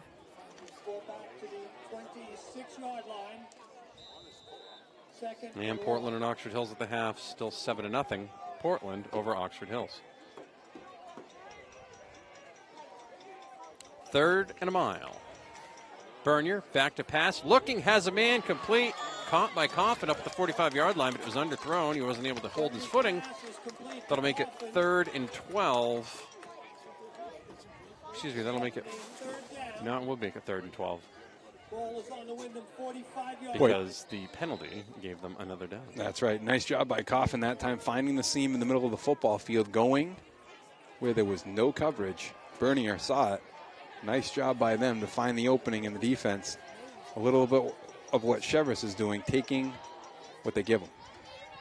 Bernier back to pass, looking, throws, incomplete. Coffin hadn't made his break quite yet, and the ball was already there waiting for him. That stops the clock with 10:36 remaining in the third quarter, and Windham's going to have to punt.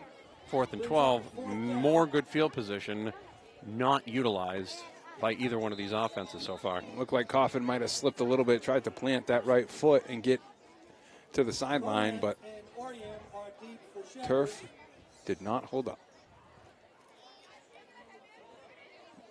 I feel like special teams is going to be the difference in this one, Yeah, Steve. field position, how you can position yourself. These punts become huge in terms of where you're going to send these. Field position, they're going to have to. This is going to be a delay of game. I just take it.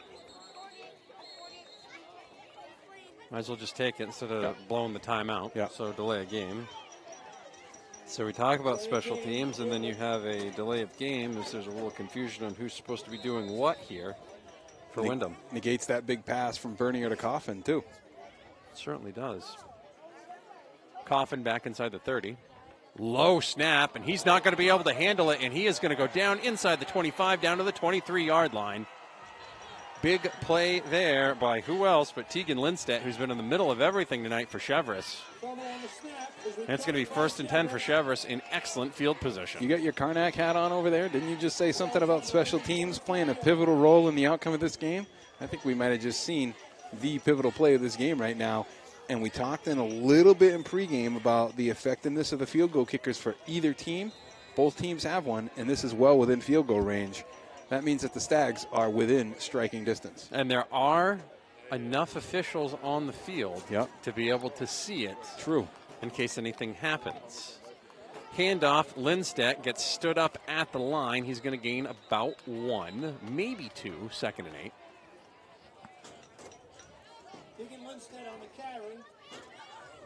You know, as I see folks, rolling through here, when people hold babies and they're walking around them, it gives me unbelievable anxiety because I'm afraid they're going to trip every time. Shouldn't they just be wrapped in pillows? Yes. Yeah. I feel like that should be the case. Some type of you know how you did the industrial arts thing where you tried to break the egg or not break the egg? Yeah. Kind of a simple thing there. Some type of bubble, perhaps. I formation, 2nd and 8. Handoff to the up back, and that is not going to gain anything as Graydon Lindstedt got stood up at the line, and it will be 3rd and 9 for the Stags. They actually lost yardage. Hasn't happened a whole lot, and you don't expect when you're missing a guy like Tanner Grover and Justin Lebrecht that you're going to get that kind of penetration into the backfield, but that's just what the Eagles did. Got a good idea of what they think Cheverus is trying to do. That's right when Coach Wolfram, or whoever may be calling the plays over there, goes to something a little bit different. I can't quite see. Unconfirmed.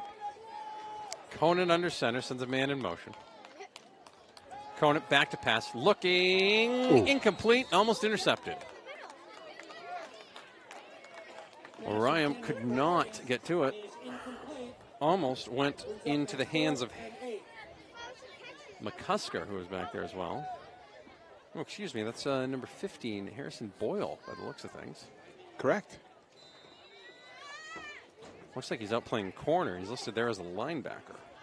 Interesting. Hat tip to Marlene and Nick this week, both in the athletic administrative office, for getting us some rosters. Yes.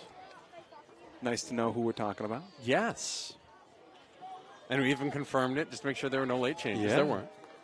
4th and 8, 9:03 remaining in the third quarter, no score. Conant in the shotgun. He's going to throw it, looking, throws it into the end zone. Orion in the back of the end zone, touchdown, Cheverus! But there is a flag down back at the 27-yard line. Hold the phone. Holding it is. It's holding against Cheverus. Couldn't hold the water long enough. Conant was back there and back there and back there, and that's a coverage penalty right there. That's exactly right. It seemed like Conant had all day to throw. I mean, just settling his feet, waiting for Orion to get open in the back of the end zone. Had it. The play was there. But the hold is what's going to bring it back. So Cheverus will have to dial something else up. See if they take another shot in the end zone here. They can't. I mean, this penalty is critical, Matty, because it puts them outside of field goal range. That does take them out. I mean, That's going to put them into punt formation is what it's going to put them into. I'm waiting for the replay to catch up so I can, if I see any type of fun analysis, I'll give you. I'll let you know. Okay. I think this delay is just a little much. Yes, a tad. Just a bit. Kick is away. Short, stubby one. Bernier will field it inside the 10 at the 7-yard line. With that grass, maybe the play. Yeah, I mean, typically you say heels at the 10, don't go anything over your head that time. I don't have a problem with him going and collecting it there. Looked like that penalty was on number 6 on. Looks like it was on Merrill. Kind of gummed up at the line. Could have been a couple of folks that it could have been on, to be honest with you. But the only scoring play so far of the game that we've seen snuffed out due to penalty. 1st and 10 Windham. 8:51 remaining in the third quarter, no score. Pitch, Salem bounces it out to the right side, and he's going to go down inside the 5, down to the 3-yard line. Excellent open field tackle there by Marone. Tell you, Marone and Dunn are absolute animals for this Stags defensive unit. They are all over the field. They're involved in just about every single tackle. 140 tackles between the two of them coming into today's game. That's impressive.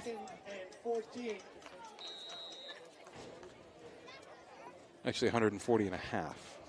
Not that it matters, but we don't want to shortchange him.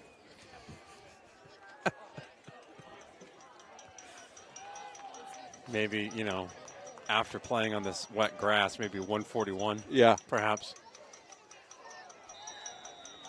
Tackled into the line and bashed into the turf is Salem again. Going to lose yardage back to the 1-yard line. Continue to hand the ball off to him. Why I'm surprised they haven't tried to throw the ball out to him in the flat, try to get him some, maybe use a toss, go the opposite way. Just doesn't have a whole lot of space to run, and Windham is moving in the wrong direction here. Neither team's offense is lighting the world on fire currently. Nope. It may be up to the special teams or the defense for either one of these squads to also do the scoring. No, don't get sacked. Do not get sacked. Oh, my Lord, no sack. 7:20 remaining in the third quarter. Bernier back to pass, looking, throwing, incomplete. It's intended for Coffin. No flag. The kids next to us wanted a pass interference. They did not get that call. They didn't get it. They didn't get the call. Bernier had some pressure in the end zone, had to get rid of it under duress. Back there, not able to chip away anything. Had two guys actually in his face, still able to get rid of the football, but Windham is going to have to punt from their end zone. Keep in mind, their last punt attempt, that snap wasn't handled real well. No. That results in points where they are here.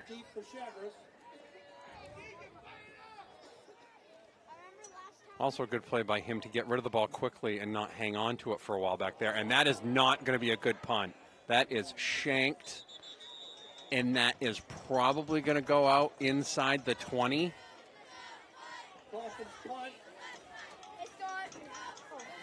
At the 19-yard line. That'll be an 18-yard punt. And Cheverus, once again, knocking on the door loudly. They know you're in there. They want to sell you a magazine subscription. They want to give you 3 years of Life magazine. Tell you that lack of execution on those fourth down plays puts a lot of emphasis back on the defensive unit. They continue to bail out some of these offensive guys. We'll see what they can come up with for an effort here.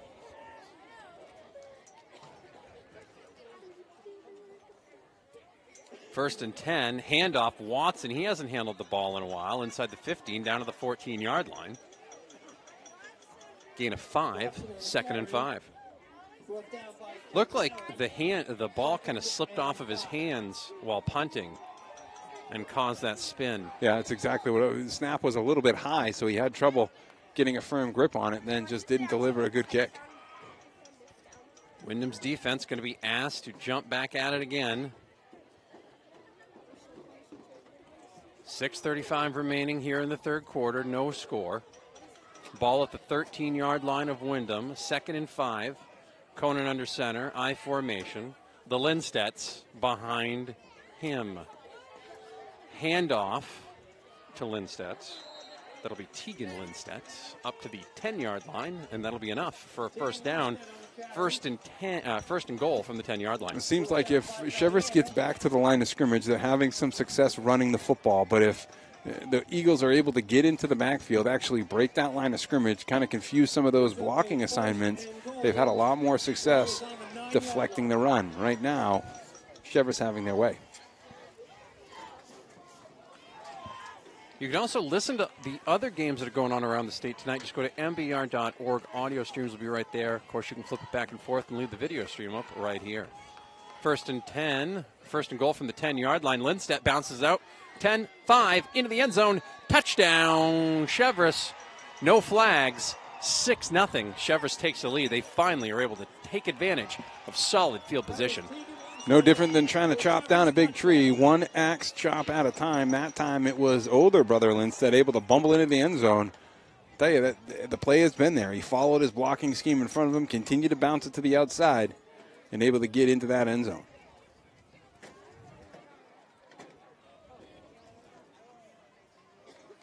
Five minutes, 52 seconds remaining here in the third quarter. Looks like they're going to go for two here. Coach Wolfgram must see something in close. You got to imagine, Maddie, the missing those two linemen, Grover and Lebrecht in the middle, really playing a factor here in the second half. The Lindstedt babies in the backfield. Conant back to pass, looking, and is not going to be able to throw it. He's going to get hauled down back at the 15-yard line. 6-0, Cheverus with a lead. We'll take a break. We'll be right back. Falmouth Orthopedic Center. Central Maine Orthopedics. OA Centers for Orthopedics.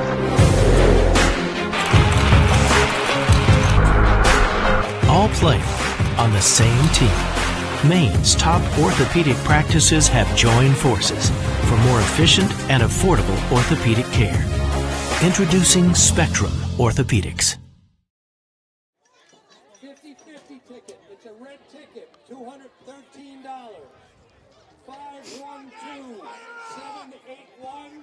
Pick up your winnings at the snack bar. I did not enter the 50-50 No, tonight. neither did I. Really disappointed. Neither did I. Spectrum Healthcare Partners, a broadcast booth. It's the MBR game of the week on a Maine Athletic Fundraising Football Friday. Cheverus takes the lead on a Tegan Lindstedt 10-yard touchdown run, 6-0. Cheverus with the lead, 2-point conversion. Failed. Windham needs to get something from their special teams and quickly. Coffin picks it up inside the 15 to the 10 to the 30 and gets dragged down at the 33-yard line. Looked like he was going to get another head of steam, but he got his leg wrapped right up by number 55, Tim O'Brien, who was out there on the special teams coverage. Second opportunity here in the second half for the Eagles to try to generate some offense. Not a whole lot working for them. Coffin been the biggest part of their offense. That's just been with his special teams field position.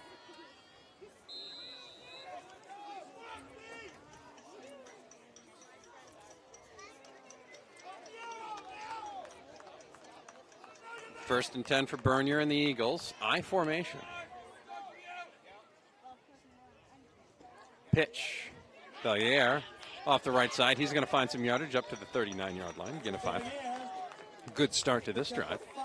You don't have to do too much here. This is a 6-point game. It's a single-score football game. You don't try to overthink this.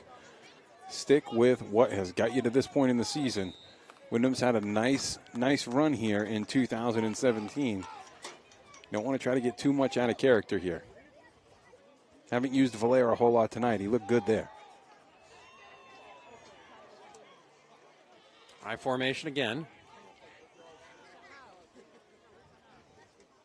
Burnier's going to run it himself. He's going to wish he didn't. He got taken down there big time, bigly by Zeb Levitt. Goodness. Bernier was lucky to be able to get up and get off the ground. I actually think it was number 60, Connor Gallardo, ended up taking the brunt of that hit. I think he might have got the worst end of that hit. The energy has to go somewhere, right? That's right. You're darn right. Bernier popped right up. He did not look nimble. No. Which may explain why you don't see a lot of sweeps going on right now. That's right. You've got your winner there. Bernier back to pass, looking, throws complete. Valier into Cheverus territory to the 49-yard line.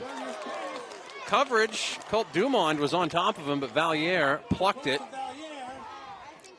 First down, Windham. Bernier's not a big kid. He's not a large kid that can see over the line, but I'll tell you what, he throws one heck of a good football. Nice tight spiral. Put it in a nice spot for Valier. And a big first down. 4:10 remaining in the third quarter, and Windham's going to speed it up a little bit. Bernier, pass down to Watson, complete at the 40-yard line, 2nd and 1. Boy, passing at will right now are the Eagles against this Stags defense, and a little bit of off coverage for Cheverus. They're allowing the receivers to develop their routes in front of them. At what point do they tighten up some of that coverage? All the passes working right now for the Eagles. See if they continue with that or if they go to the run. Bernier completes it to Valier. Gets it at the 25, inside the 20, and down to the 15-yard line. Gain of 26 and a Windham first down, and all of a sudden the offenses have been invited to the party. Yeah, and in a first half of football that went scoreless, we've seen a lot of offensive output here just in the last couple of minutes from both of these football clubs. Really an impressive showing here off the right shoulder of Tanner Bernier. Wonder if they're going to keep passing it, and they do. Bernier back to pass, throws over the middle, incomplete. Watson lost his footing, was lucky that it was overthrown because that's the danger zone when things like that happen. Boy, Bernier likes to throw the football over the middle of the field. He's got good vision, really doing a nice job blocking up in front of him. Connor McInnes, the center, controlling the middle of the football field. Of course, Windham's been thrown over the middle of the field for years. That's usually their money play, going back to Jacobson and Taylor back in 2009. Back to pass. Cedre can't hang on to it inside the 10-yard line. Incomplete. Stops the clock. 3:25 remaining here in the third quarter. 6-0 Cheverus. 3rd and 10 for the Eagles. Boy, had him out on the wing that time. Just not able to catch it. Bernier has put the ball in the right spot for these to be collected.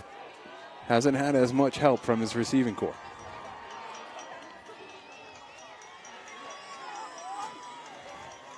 Bernier back to pass, under pressure, rolls out to his right, going to have to run it himself inside the 15, out to the 10, to the 5. He's going to get into the end zone, touchdown, but there's a flag down. Flag down. Flag down back to the 25-yard line. We'll see who it's on. Yeah, it's holding. I'm pretty sure it's going to be holding against Windham.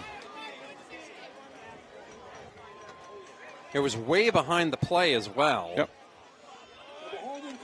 And Cheverus had one taken off the board because of a holding penalty, and now Windham gets one taken off the board because of a holding penalty. This will push them back to the 25-yard line, 3rd and 20 with 3:16 remaining in the third quarter. I think the issue that Coach Perkins has isn't so much the call, it's when it was made. When that flag actually came up. But Bernier was well down the football field. He'd just like to see that flag come out a little bit sooner at least.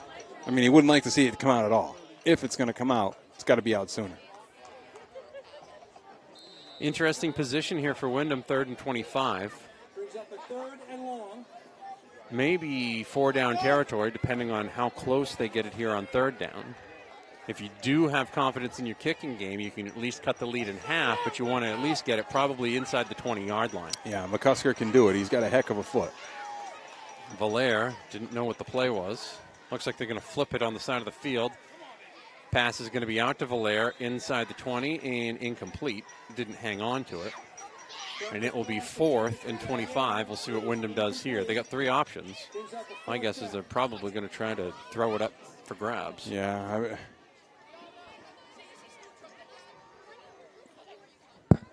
Berger's going to come to the sideline.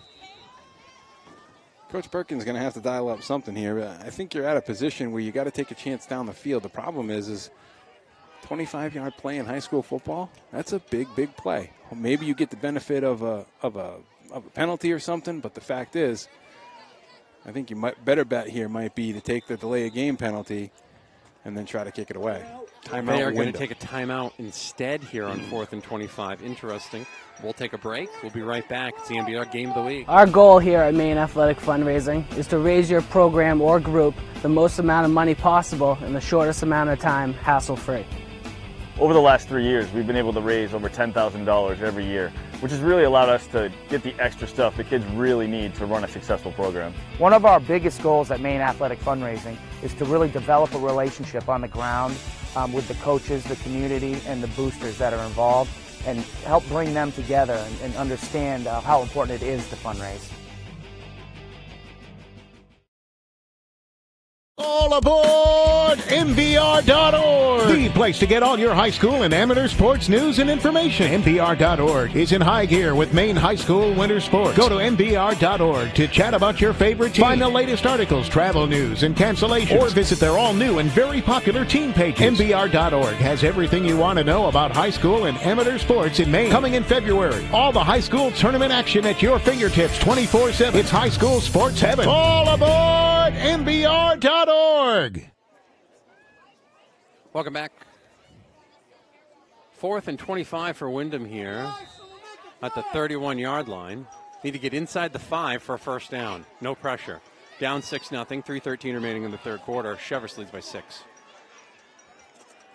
Get you some scores here in just a moment. Bernier, back to pass, looking, throws into the end zone, over Coffin, who was open, incomplete. Had him. Had him by a step. Yep, had him open. Play was there. Coffin beat the coverage just a little bit beyond him, just past his fingertips. Boy, Bernier did a nice job recognizing it and getting rid of it quick. But now the defensive unit here for Windham is going to have to dig in and see if they can get a stop. Certainly not giving the Stags the benefit of any critical field position, not in their own territory anyway. Going to make Cheverus work for it a little bit here if they want to score again. 3:08 to go here in the third quarter. Not a lot of scoring updates out there. Levitt now leads 34-0. Coney leads Brunswick 27-14. Cheverus doing some shifting, a little fancy work here. Changing it up. Handoff, Watson cuts it up ahead, and he's going to get inside, out past the 30, out to the 32-yard line. 2nd and 9. Bernier coming up again from the secondary position, making a big tackle. Reads it well. He really does a nice job crashing the line of scrimmage when he sees and makes the read of run. It's not often you see a kid who is as good at playing quarterback as he is at playing defense. Yeah. But he plays defense maybe even a little better than he plays quarterback because he just happens to be in the right spot at the right time all the time. Heck of a pitcher and a third baseman, too. Watson gets the ball and cannot find his footing. He slides back at the 30, and it'll be 3rd and long. 6-0 Cheverus. 2:15 remaining here in the third quarter. Footing starting to become a little bit of an issue. You see the middle of the football field turning brown. That's as a result of these players marching up and down on it. That moisture letting the turf turn over just a little bit. That time Watson at a disadvantage as a result of it.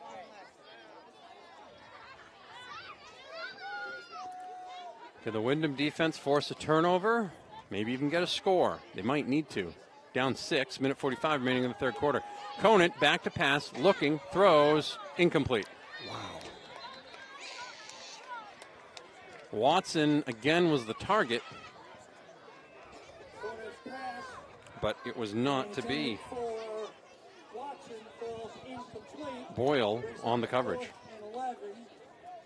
Not used to seeing these long passes from Cheverus. I Even know. Coach Wolfram, I mean, that's a long ball for them to throw. Conant that time really got rid of it early. I mean, you could see how far he let out Watson and almost completed it. Cheverus will have to punt. Minute 40 remaining in the third quarter. Punt is away. It's fielded by Bernier, and he called fair catch, and can't believe he did it. Almost like a reaction. Yeah. Yep. Almost like a natural reaction. Yep. Although, you wonder if that might not be a blessing in disguise when you think of a guy like a Danny Amendola, for example. Yeah, you got that right. You get that right. It's an appropriate comparison. Windham was able to find it with the passing game on the last set of downs. They got a touchdown, but it got called back due to a holding penalty. We'll see if they open it back up at the passing game here or if they try something different with a running game.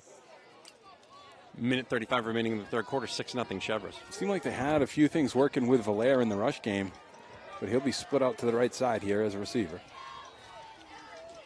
He was also making some nice catches in the slot as well. Bernier back to pass is going to have to rush out to his left. Salem with a nice block and out of bounds. Late hit. There it is. Bernier gets out at the 42-yard line. He's going to get hit late at the 43. I believe that's going to be on. That'll be on Cheverus. Not sure quite who hit him late, but it was well out of bounds. And Cheverus gets their first 15-yard penalty of the game. I'm surprised the flag doesn't come out right away. I mean, that happened right in purview of that sideline judge, and it seemed like it was Coach Perkins who had to say something to draw that flag out. Either way, 15 yards at the end of that run, and a fresh set of downs for the Eagles, now into Stags territory. Ball will be moved to the 41-yard line. Minute 25 remaining in the third quarter. 6-0. Windham with the lead. Cheverus with the lead over Windham. Windham driving.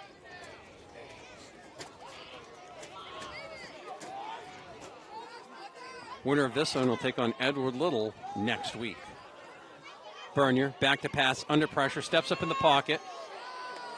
Going to go left to right. Bounces to the outside and is going to gain a little bit of yardage, and I think he's going to get hit late again. Another 15-yard penalty. He gets inside the 40 to the 35-yard line, and that's going to move him down to the 20. Got hit late again, Steve. Back to back, belly to belly. We talked a lot about in the pregame show discipline and penalties. We saw a great first half of football. Now, third personal foul that we've seen here in this third quarter alone. Can't have it. They showed it as a block at the back against them with the way they made the call, but it was a personal foul. Looks like he got hit late. Bernier bounced right back up again, and they're going to move that ball all the way down inside the 20. Just 10-yard. I guess it was, it's down to, block in the back on the defense. I didn't get that. Interesting call. I think it was because the ball was at 30. So they had to go half the distance because they can't get it down to the 15 once it's inside the 20. I think. That's my guess. Not sure. I'm not sure how defense can do block in the back. But anyways, 1st and 10, under a minute remaining in the third quarter. Bernier back to pass, looking, throws, incomplete.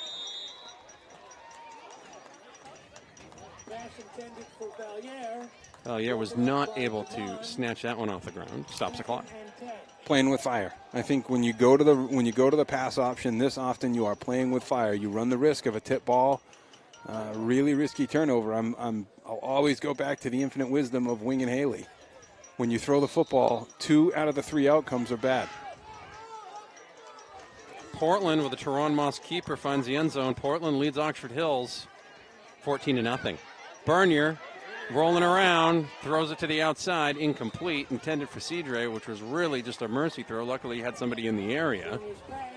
Or it would have been an intentional grounding, and it's 3rd and 10. And once again, Windham's offense grinds down to a halt inside the 25-yard line. Kudos to Bernier for actually getting some space and continuing to keep those defenders at bay.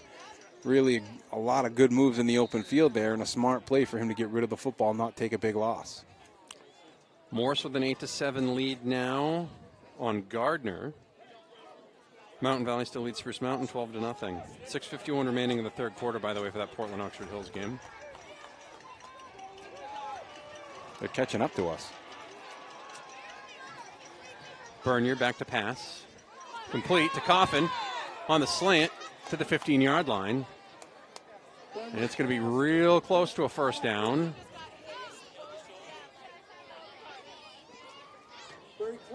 first down. It's going to make it 4th and a little. And I believe that may be the final play of the third quarter. They'll take their time to figure out what they want to do here. Cheverus gets on the board. They had 2 chances inside the Windham 25. One got called back for a penalty. They got into the end zone on the next series. Windham looking to drive. They had one called back. Are they able to get it even? We'll find out. Fourth quarter action right around the corner here on the MBR Game of the Week from the Spectrum Healthcare Partner Studios on Maine Athletic Fundraising Football Friday.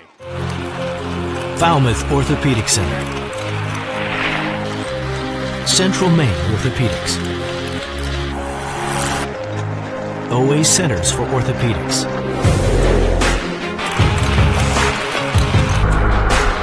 All play on the same team.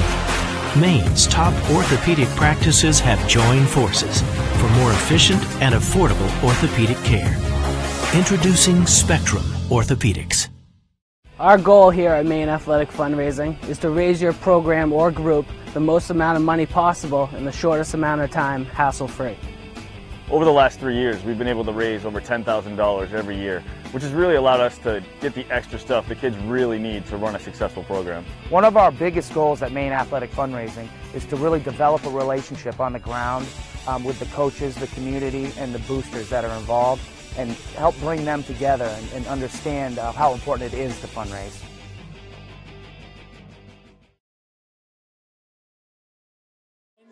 Welcome back. It is 4th and 1 Windham. 4th and 1 Windham. They got to get to the 14-yard line for a first down. It's just on the other side of the 15-yard line. Starting the fourth quarter here. Cheverus leads 6-0. It's the MBR Game of the Week from the Spectrum Healthcare Partners broadcast booth. Maine Athletic Fundraising Football Friday. Bernier under center is going to fall forward for the first down, and the QB sneak, the TB12 QB sneak, is more than enough. 1st and 10 Windham. He's got it. And that's a good surge. It's a quick snap count. Nice job by Connor McInnes in the middle to get off of the football, create a hole for Bernier to punch through, and now a fresh set of downs for the Eagles. Well within scoring chance here to open up this fourth quarter. Ball is on the Cheverus 14-yard line.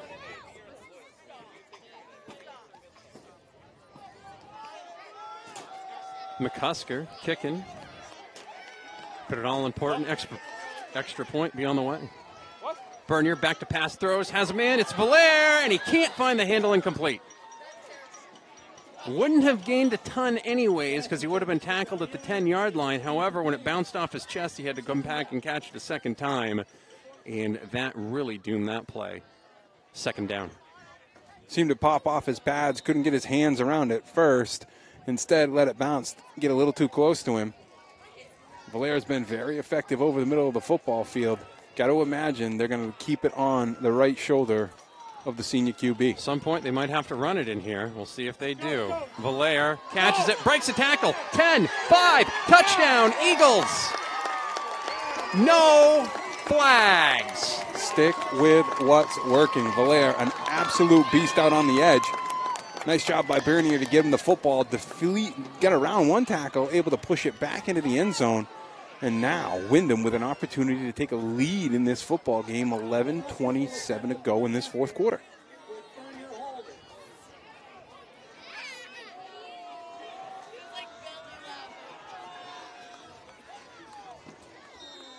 Bernier will hold. Kick down, kick up. No. Kick is no good. Either got partially blocked or just didn't quite get enough off the ground. Shanksville, I think. 6-6. Cheverus, Windham. It's the MBR Game of the Week. Talking about the Albert Lewiston YMCA with Brittany Chick-Rennie. Brittany, what's going on over at the Y? We have a lot of exciting things happening at the Y. Our registrations for youth swim, that's all open. Everybody can jump on that, sign their kids up for swim lessons, build their water skills. And then we have our basketball registrations open right now until November 1st for grades pre-K through 6. For more information or to sign your child up, go to alymca.org. The Auburn Lewiston YMCA is proud to support local high school athletics. Welcome back. 11:27 in the fourth quarter. We are tied at 6 here at Windham. MBR Game of the Week from the Spectrum Healthcare Partners broadcast booth on a Maine Athletic Fundraising Football Friday. Ron, Orion, and Tegan Lindstedt are deep for Cheverus. Big drive there for the Windham Eagles to answer back and finally get on the board. And now we see how things evolve from here. Yet another close game between Windham and Cheverus in a playoff game. Stop me if you've ever heard that happen before. McCusker's kick is away. It's going to be fielded by the upback. That's going to be Gavin Callahan. He's going to run up to the 37-yard line, and that is where Cheverus will take over. Tied at 6. Return by Callahan. Brought down by Elliott. If you're just tuning in, Windham lost Justin Lebrecq. Got a game basically a game disqualification, was ejected. 15-yard personal foul. That means he's not only out for this game, he'll be out for the next one as well if they win. Aye. That's tough. Tough. Especially as a senior, it's a tough way to go out. Yep. If that is the case. They've also lost Tanner Grover, big offensive defensive lineman. He is on the sidelines now on crutches with ice all over that right ankle. Conant hands it off, and that is going to be Lindstedt. Tegan Lindstedt does not gain a ton, gets up to the 40, gain of 2, 2nd and 8. Pickup of 2. No, right now I think Cheverus can just kind of grind it out. They're going to play time management. Who can hold on to the football, manage the clock, manage the time of possession in this fourth quarter? Likely the team that's going to come out on top. Cheverus is not in a hurry-up mode here. Nope. Trying to change the momentum a little bit. Tied at 6. We're an extra point away from having Windham up 7-6. Of course, they won a game earlier this year, 7-6 against Portland. Back to pass. And that pass is a little too hot to handle for Lindstedt. Conant didn't put enough touch on that one, incomplete. Boy, had a guy wide open right there in the flat. An opportunity for them to really create some offense, but Lindstedt just not able to get his hands on it. Thrown with a little too much sauce, I think, like you said, Matty. There's a little too much mustard on that hot dog.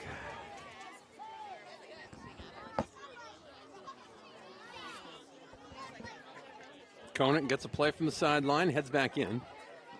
Clock is stopped at 10:29 remaining in the fourth quarter. Orion in the ball game as well for Cheverus.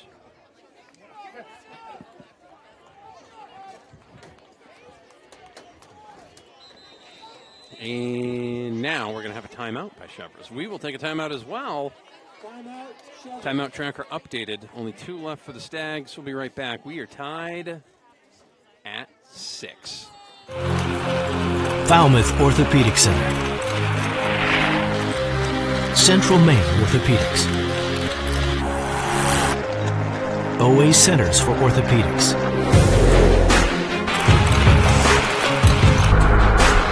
All playing on the same team. Maine's top orthopedic practices have joined forces for more efficient and affordable orthopedic care. Introducing Spectrum Orthopedics. Welcome back. Tied at 6, Windham, Cheverus, fourth quarter here. 10:29 remaining in the fourth. It is 3rd and 7 for the Eagles. I don't know what's going on, but every time I go over to look at that, it's always a little messy. 3rd and 8. Just a reminder, Oxford Hills and Portland are on the other half of Northern A. Oxford Hills just got into the end zone. Final minute of the third quarter, extra point no good. Portland up 14-6. Mountain Valley leads Spruce Mountain 20-0 towards the end of the third quarter in that one. Conant in the shotgun, looking to pass. Throws, caught! It's going to be a touchdown, but there's a flag down, and that is going to be an illegal procedure or an offside. We'll find out in just a moment. That was thrown in a different spot. Unless it's an offside penalty, We'll see what it is, but that flag went up right away, almost as the ball was snapped, Steve, and that usually shows me that there was an illegal procedure. Yeah. We'll wait for the official call from the white hat. Heck of a throw, heck of a catch. Ineligible receiver downfield, Cheverus. Wow. Boy, that flag came out early for that call. Super early. Yeah. So as soon as that ball was snapped, that flag went right up in the air. And that's when you know that usually there's some type of shenanigan going on. Yep, no doubt. So that play falls by the wayside. A 60-yard touchdown. Out. Another big play that's been erased. Another one. Another huge play for Cheverus that's been erased by a penalty back at the line of scrimmage. So it's 3 touchdowns tonight that have been taken off the board due to penalty. Brings up a 3rd and 13. So you go from that to 3rd and 13, tied at 6, 10:20 remaining here in the fourth quarter.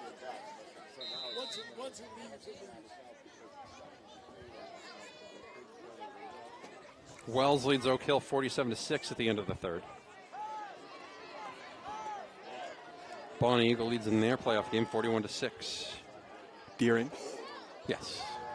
Conant back to pass. Under pressure. Pass is complete, but for no gain. Lindstedt caught it back at the 30. In fact, that's going to be a loss on the play. And it'll be 4th and 18, 10 minutes remaining in the fourth quarter, and the Windham defense comes up big again. We'll see if the Windham offense or maybe the special teams here on this punt play can take advantage. Big credit goes to this Windham defensive unit. They have had some huge stops tonight. They've had stops at critical times, critical periods of this game, and really doing a nice job turning the football back over to the offensive side, seeing if Bernier and his crew can go down and take the lead against this Stags club. Maroon's punt is away. Bernier's going to let it bounce, and it's going to hit a Windham player, and they're going to have to land on it. Boy. Goodness gracious. And Cheverus comes up with a football. Wow. Boy, you'll have to go to the replay on that one, Maddie. It was on Salem.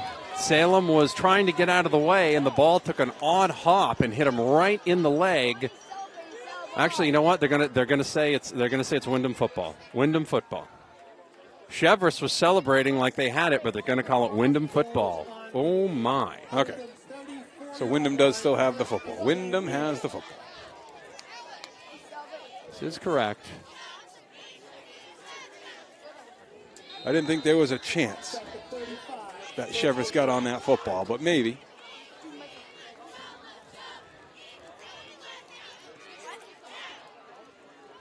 Bernier back to pass, looking, throws, complete. Coffin's going to have to run back towards it. Now he's going to run across the field.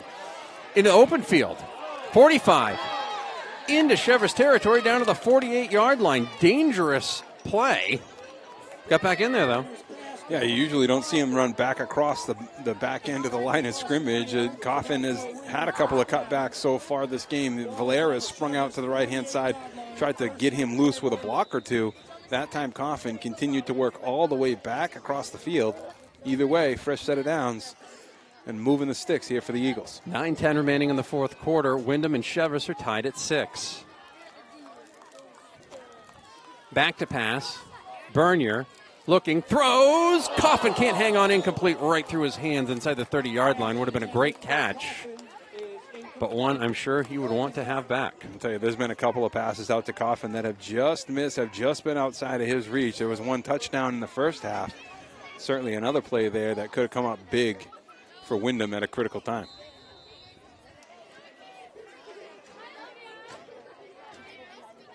Bernier gets a play from the sidelines. 9 minutes remaining in the fourth quarter. 6-6 is the score. Winner of this one moves on next week. They'll play at Walton Field against Edward Little. Bernier back to pass, pump fakes, under pressure, gets out of pressure, now gets back in and not going to get out of pressure there. He's going to go back down at the 45-yard line. Just hung on a little bit too long, and then he got taken down, and it looked like his ankle got pulled again, and I'm sure that's been re-aggravated about 47 times this football season. My guess is one or two other teams might have seen him favor that right ankle on film at some point. I know we've had a chance to cover them. This is our fourth or fifth time that we've seen this Eagles football club, and it's been at least some part of the game. I know when we covered them against Edward Little, I think it was a play after I mentioned something about Bernier's ankle. He sprung one for like 60 yards. So it's a factor, but he is one tough kid. 3rd and 18. Bernier back to pass. Throws it. Complete. Valier can't find the handle. Stops the clock. 8:07 remaining in the fourth quarter, and Windham is going to have to punt. Tied at 6. That's a great point, Matty. That incomplete pass does stop the clock, so you're leaving a lot of time on the clock for the Cheverus Football Club. Special teams hasn't been your strong suit. You've had a mishandled snap in the punt formation and then one punt that didn't go very far at all. Which led directly to the first Cheverus touchdown that stayed on the board. So Hunter Coffin's going to get an opportunity here to try to kick this one away. Can they do it cleanly? Watson and Orion back deep for Cheverus. Kick is away. It's a low line drive. Sidewinds down the sidelines and is going to get inside the 20 down to the 19-yard line. Heck of a bounce there for Windham. You will take that any chance that you can. I don't care if he rolls it all the way down there. Where it starts and where it finishes is what it looks like in between. Don't matter to me.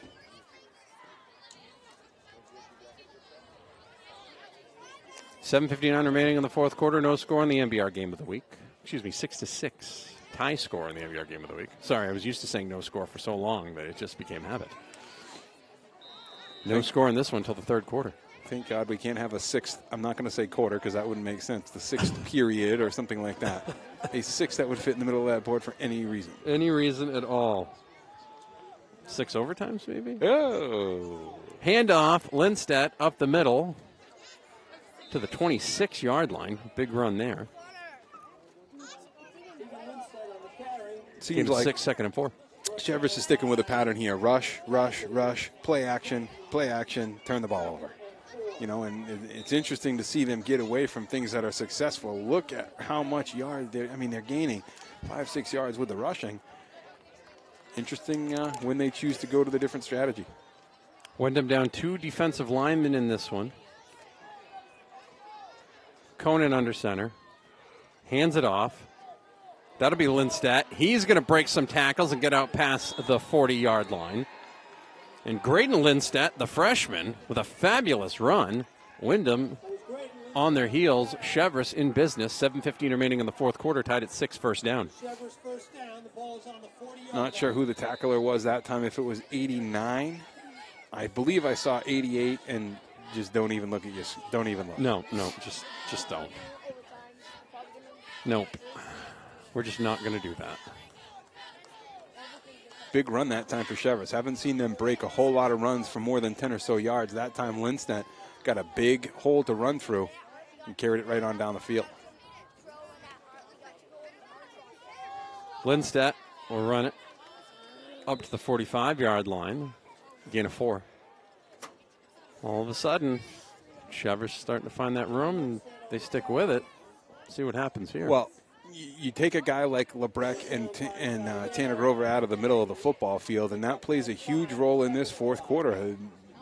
Fatigue plays a role in these football games, and right now, this offensive line for Cheverus doing a nice job carrying down the football field, putting a lot of pressure, and moving the defensive unit backwards.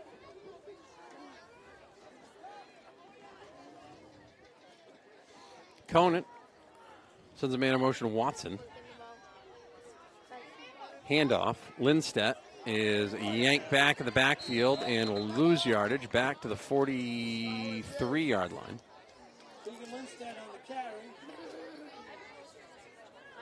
And it will be 3rd and 6. Good penetration in the backfield that time. Braxton Cassidy. A lot of folks on this Windham defense have had to step up tonight with Lebrecht out and with Grover out. Tied at 6, 5:30 remaining in the fourth quarter. Conant gets a play from the sideline, comes in, calls it, and is ready to go. Yet another thriller Another close game between Windham and Cheverus. Conant back to pass, looking, tipped, intercepted. Watson. Nathan Watson with a tremendous play to keep that from touching the ground. 1st and 10 for Windham at their own 49-yard line, and maybe that's the break this Windham offense needed. Tied at 6. Yeah, it was good pressure coming from the throwing side of Conant. Valère able to get some good heat on him, and he just tried to get rid of it quickly. Ball tipped up into the air. Watson, right man in the right spot, able to collect it, and just shy of the 50-yard line now. The Eagles take over the football. 5:11 to go in this football game, Maddie. Last 5 minutes and 11 seconds to go in the season for one of these clubs. Handoff. Salem gets it for the first time in a long time. Gain of 2, 2nd and 8. You just wonder how much longer Windham can ride that boost in momentum, that change in emphasis of the game. Windham does a nice job picking up the ball and running with it. See if they can carry on.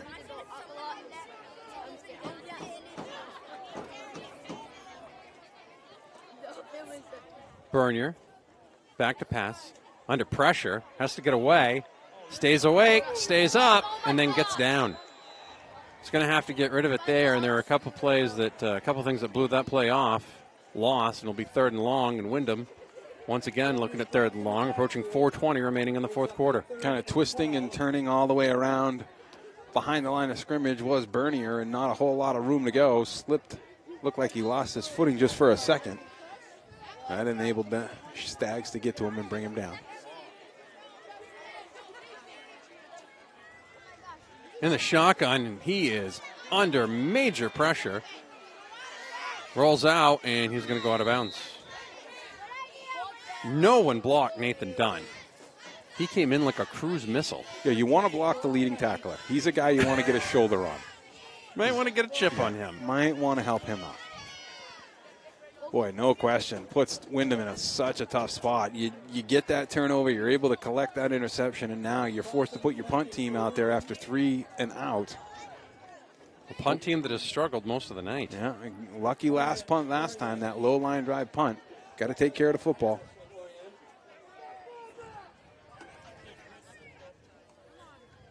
Coffin. Nice kick. Wow. Watson's going to go back for that one. At the 13-yard line is where they'll call him at the 14-yard line for that. 3:54 remaining in the 4th quarter. Tied at 6. Heck of a kick there by Coffin. You cannot ask for a better kick out of Hunter Coffin. He kicked that thing 50 yards on the fly in the air. Really did a nice job pinning Cheverus back. If you're Cheverus, you got your work cut out for you. The defensive unit for Windham has really done a nice job here, even though they've given up the score here in the second half. Not a whole lot of big plays out of the Stags. Just remember, MBR All-Star Weekend is happening November 18th and 19th at the Augusta Civic Center. It's presented by Spectrum Healthcare Partners. You can find out more information and watch online at mbr.org or make plans to attend November 18th and 19th at the Augusta Civic Center. Handoff, Lindstedt bounces out to the outside, out past the 15 to the 17-yard line. A gain of 2, 2nd and 8. Tegan Lindstedt on the carry. 3:40 remaining in the 4th quarter.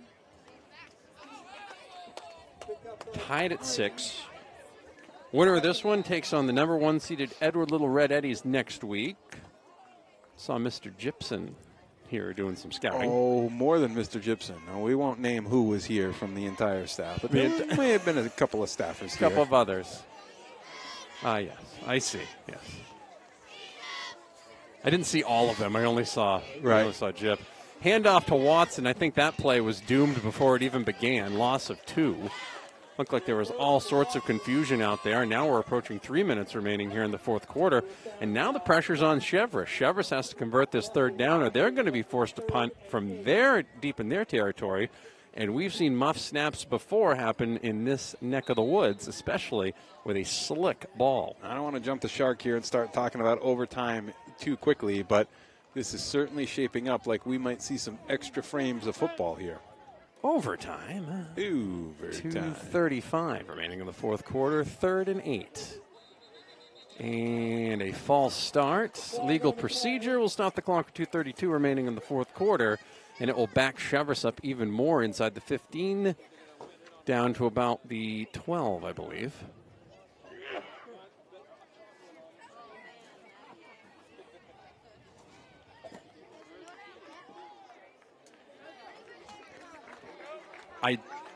I don't know. Encroachment on the offense? Right. Okay. So far, we've seen that and block of the back on them. So Okay. It's been an interesting evening.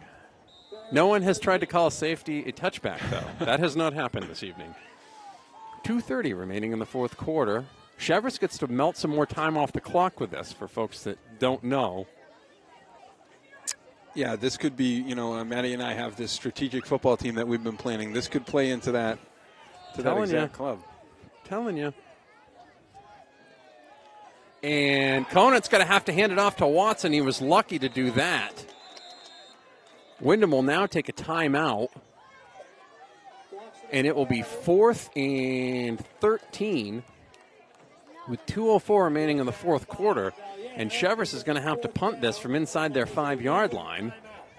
Tied at 6.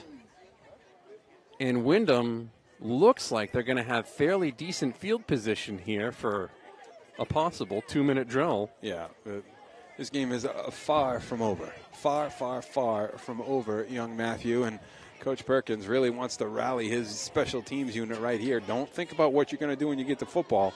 First things first, let's make sure we take care of it here on this 4th down play.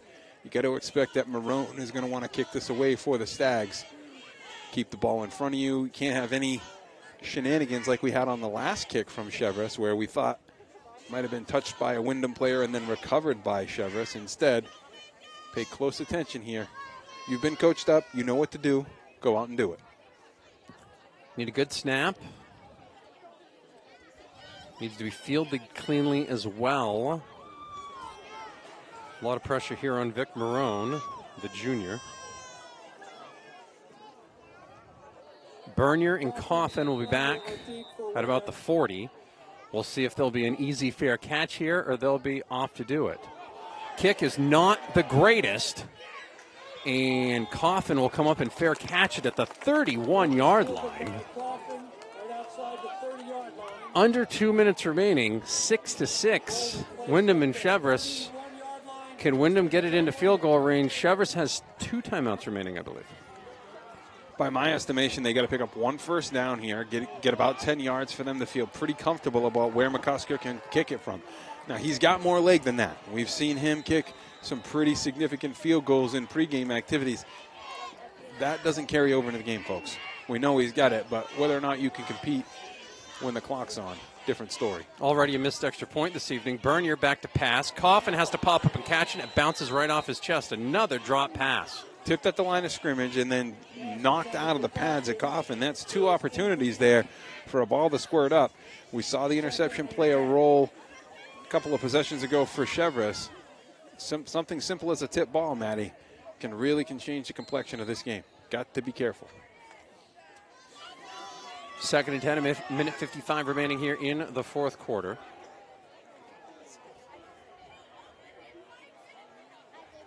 Bernier back to pass. Under pressure, goes down and takes him out of field goal range back at the 39-yard line. The Cheverus defensive line has been bringing the pressure all night long. And at what point will Cheverus think about calling a timeout here to see if they can't try to force the ball back to their hands? They don't seem too concerned with it here. That, to me, says they're playing for overtime. Be interested to see these 2 offenses, which have had some great moments, but also some moments where there's been some backwards movement. See how they react in overtime if we get there. Bernier back to pass, throws, caught! Coffin inside the 15 and out of bounds at the 13-yard line. First down, Windham. Haven't connected for a whole lot tonight. That time, connecting at the right time. Beautiful throw and catch there from Bernier out to Coffin. This is well within McCusker's field goal range, Maddie. 1:07 left to go in this football game, and Windham feels in control. Clock has stopped. Valier in the backfield. They're going to throw it into the end zone for Coffin. Off his hands, incomplete. Hand on him, too. Looked like it might have been a little pass interference. Surprised they're throwing the ball there, Steve. Boy, I'm really surprised inside of a minute here. You're leaving a lot of time on the clock if you happen to score for Cheverus. I know you feel good about what your defensive unit is doing, but really, time of possession becomes so huge. The less amount of time that you can leave them, the better off you will be. Minute 3 remaining in the fourth quarter. You're not playing for the field goal here. You're not playing for the 3 points. You're playing for the 6. Still 2 timeouts for Windham. Bernier back to pass, throws into the end zone. Coffin! Touchdown, Eagles! Boy, beautiful play design. One-on-one coverage out on the right-hand side. Bernier, 2-step drop. Throwing it to the back pylon. Coffin did his job, beat his man, went up and got it. Back-to-back plays. Bernier to Coffin, senior to senior, and the Eagles with a 12-6 lead here. McCusker in to try to kick the PAT. PAT is huge in this situation with 58.9 seconds remaining. Cheverus stunned.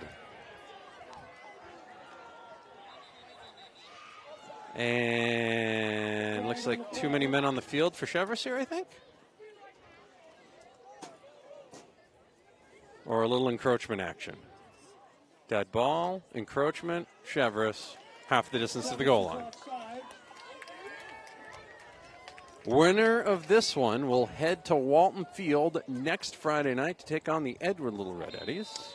And I think Edward Little is going to see a different team than what they might have seen, even though they saw Windham just a couple of weeks ago. I think if it's Windham able to carry on to this football game, they're going to see a different Windham club, and they definitely see a different Cheverus club, a much improved Cheverus club, Maddie. That can't go understated. Bernier waits for the snap. Hold down, kick is up, and the kick is blocked. So the special teams have helped and hurt Windham today. The offense, however, comes up big. Under a minute remaining, 12-6. Windham with the lead over Cheverus here in the fourth quarter.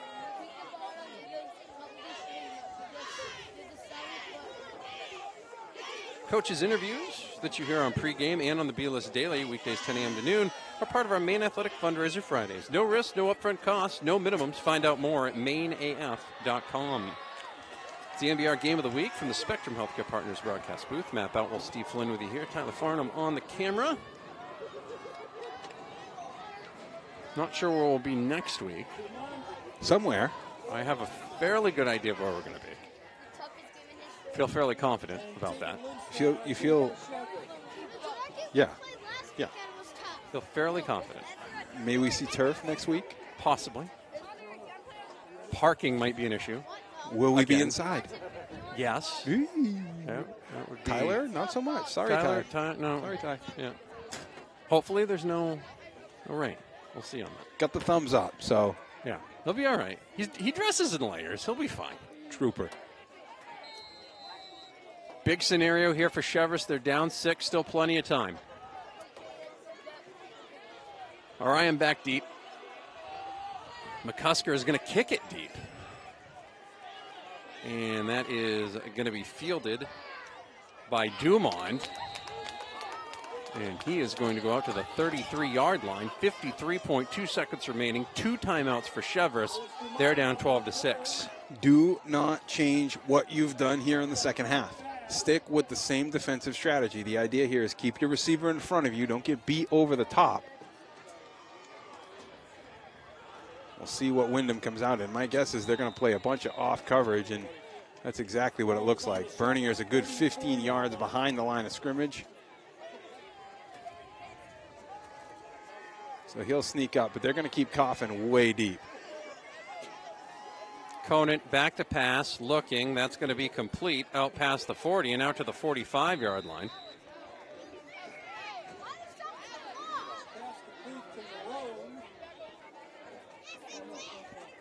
Not sure if Cheverus took a timeout. No, they're just till they reset the chains, and the clock will keep on going. 44 seconds remaining. Same play. Marone with another catch and manages to get the first down into Windham territory, down to the 42-yard line. Stops the clock while they move the chains. Did not get out of bounds. However, Cheverus can get up there pretty quickly. It looks to me like Cheverus is rushing, so you got to be really careful that you don't have some slip up at the line of scrimmage here, some sort of illegal procedure. Got to get set. Conant back to pass. Can't find the handle again. Lost it. Lost it. It's picked up by Valaire. The slick ball does it again. And Conant can't believe it. Went back to throw the ball to Marone, who was open again, and the ball slipped out of his hand. Second time tonight that has happened. All year long, we've talked about the MBR player of the game. We've given it out to a single player. I'd give it to all 11 guys on that defensive side for the Windham football team. What an impressive effort. When they needed it, they dug deep, able to come out there and get big stops at critical points in this football game, and then credit to that offense and Windham able to score when they had to. They'll just need to take one knee. We'll see if Cheverus takes their 2 timeouts. Plays with the timeouts. My guess is they would. I mean, make them snap it a couple times, right? At least. With as slick as this ball is? Yep. You never know.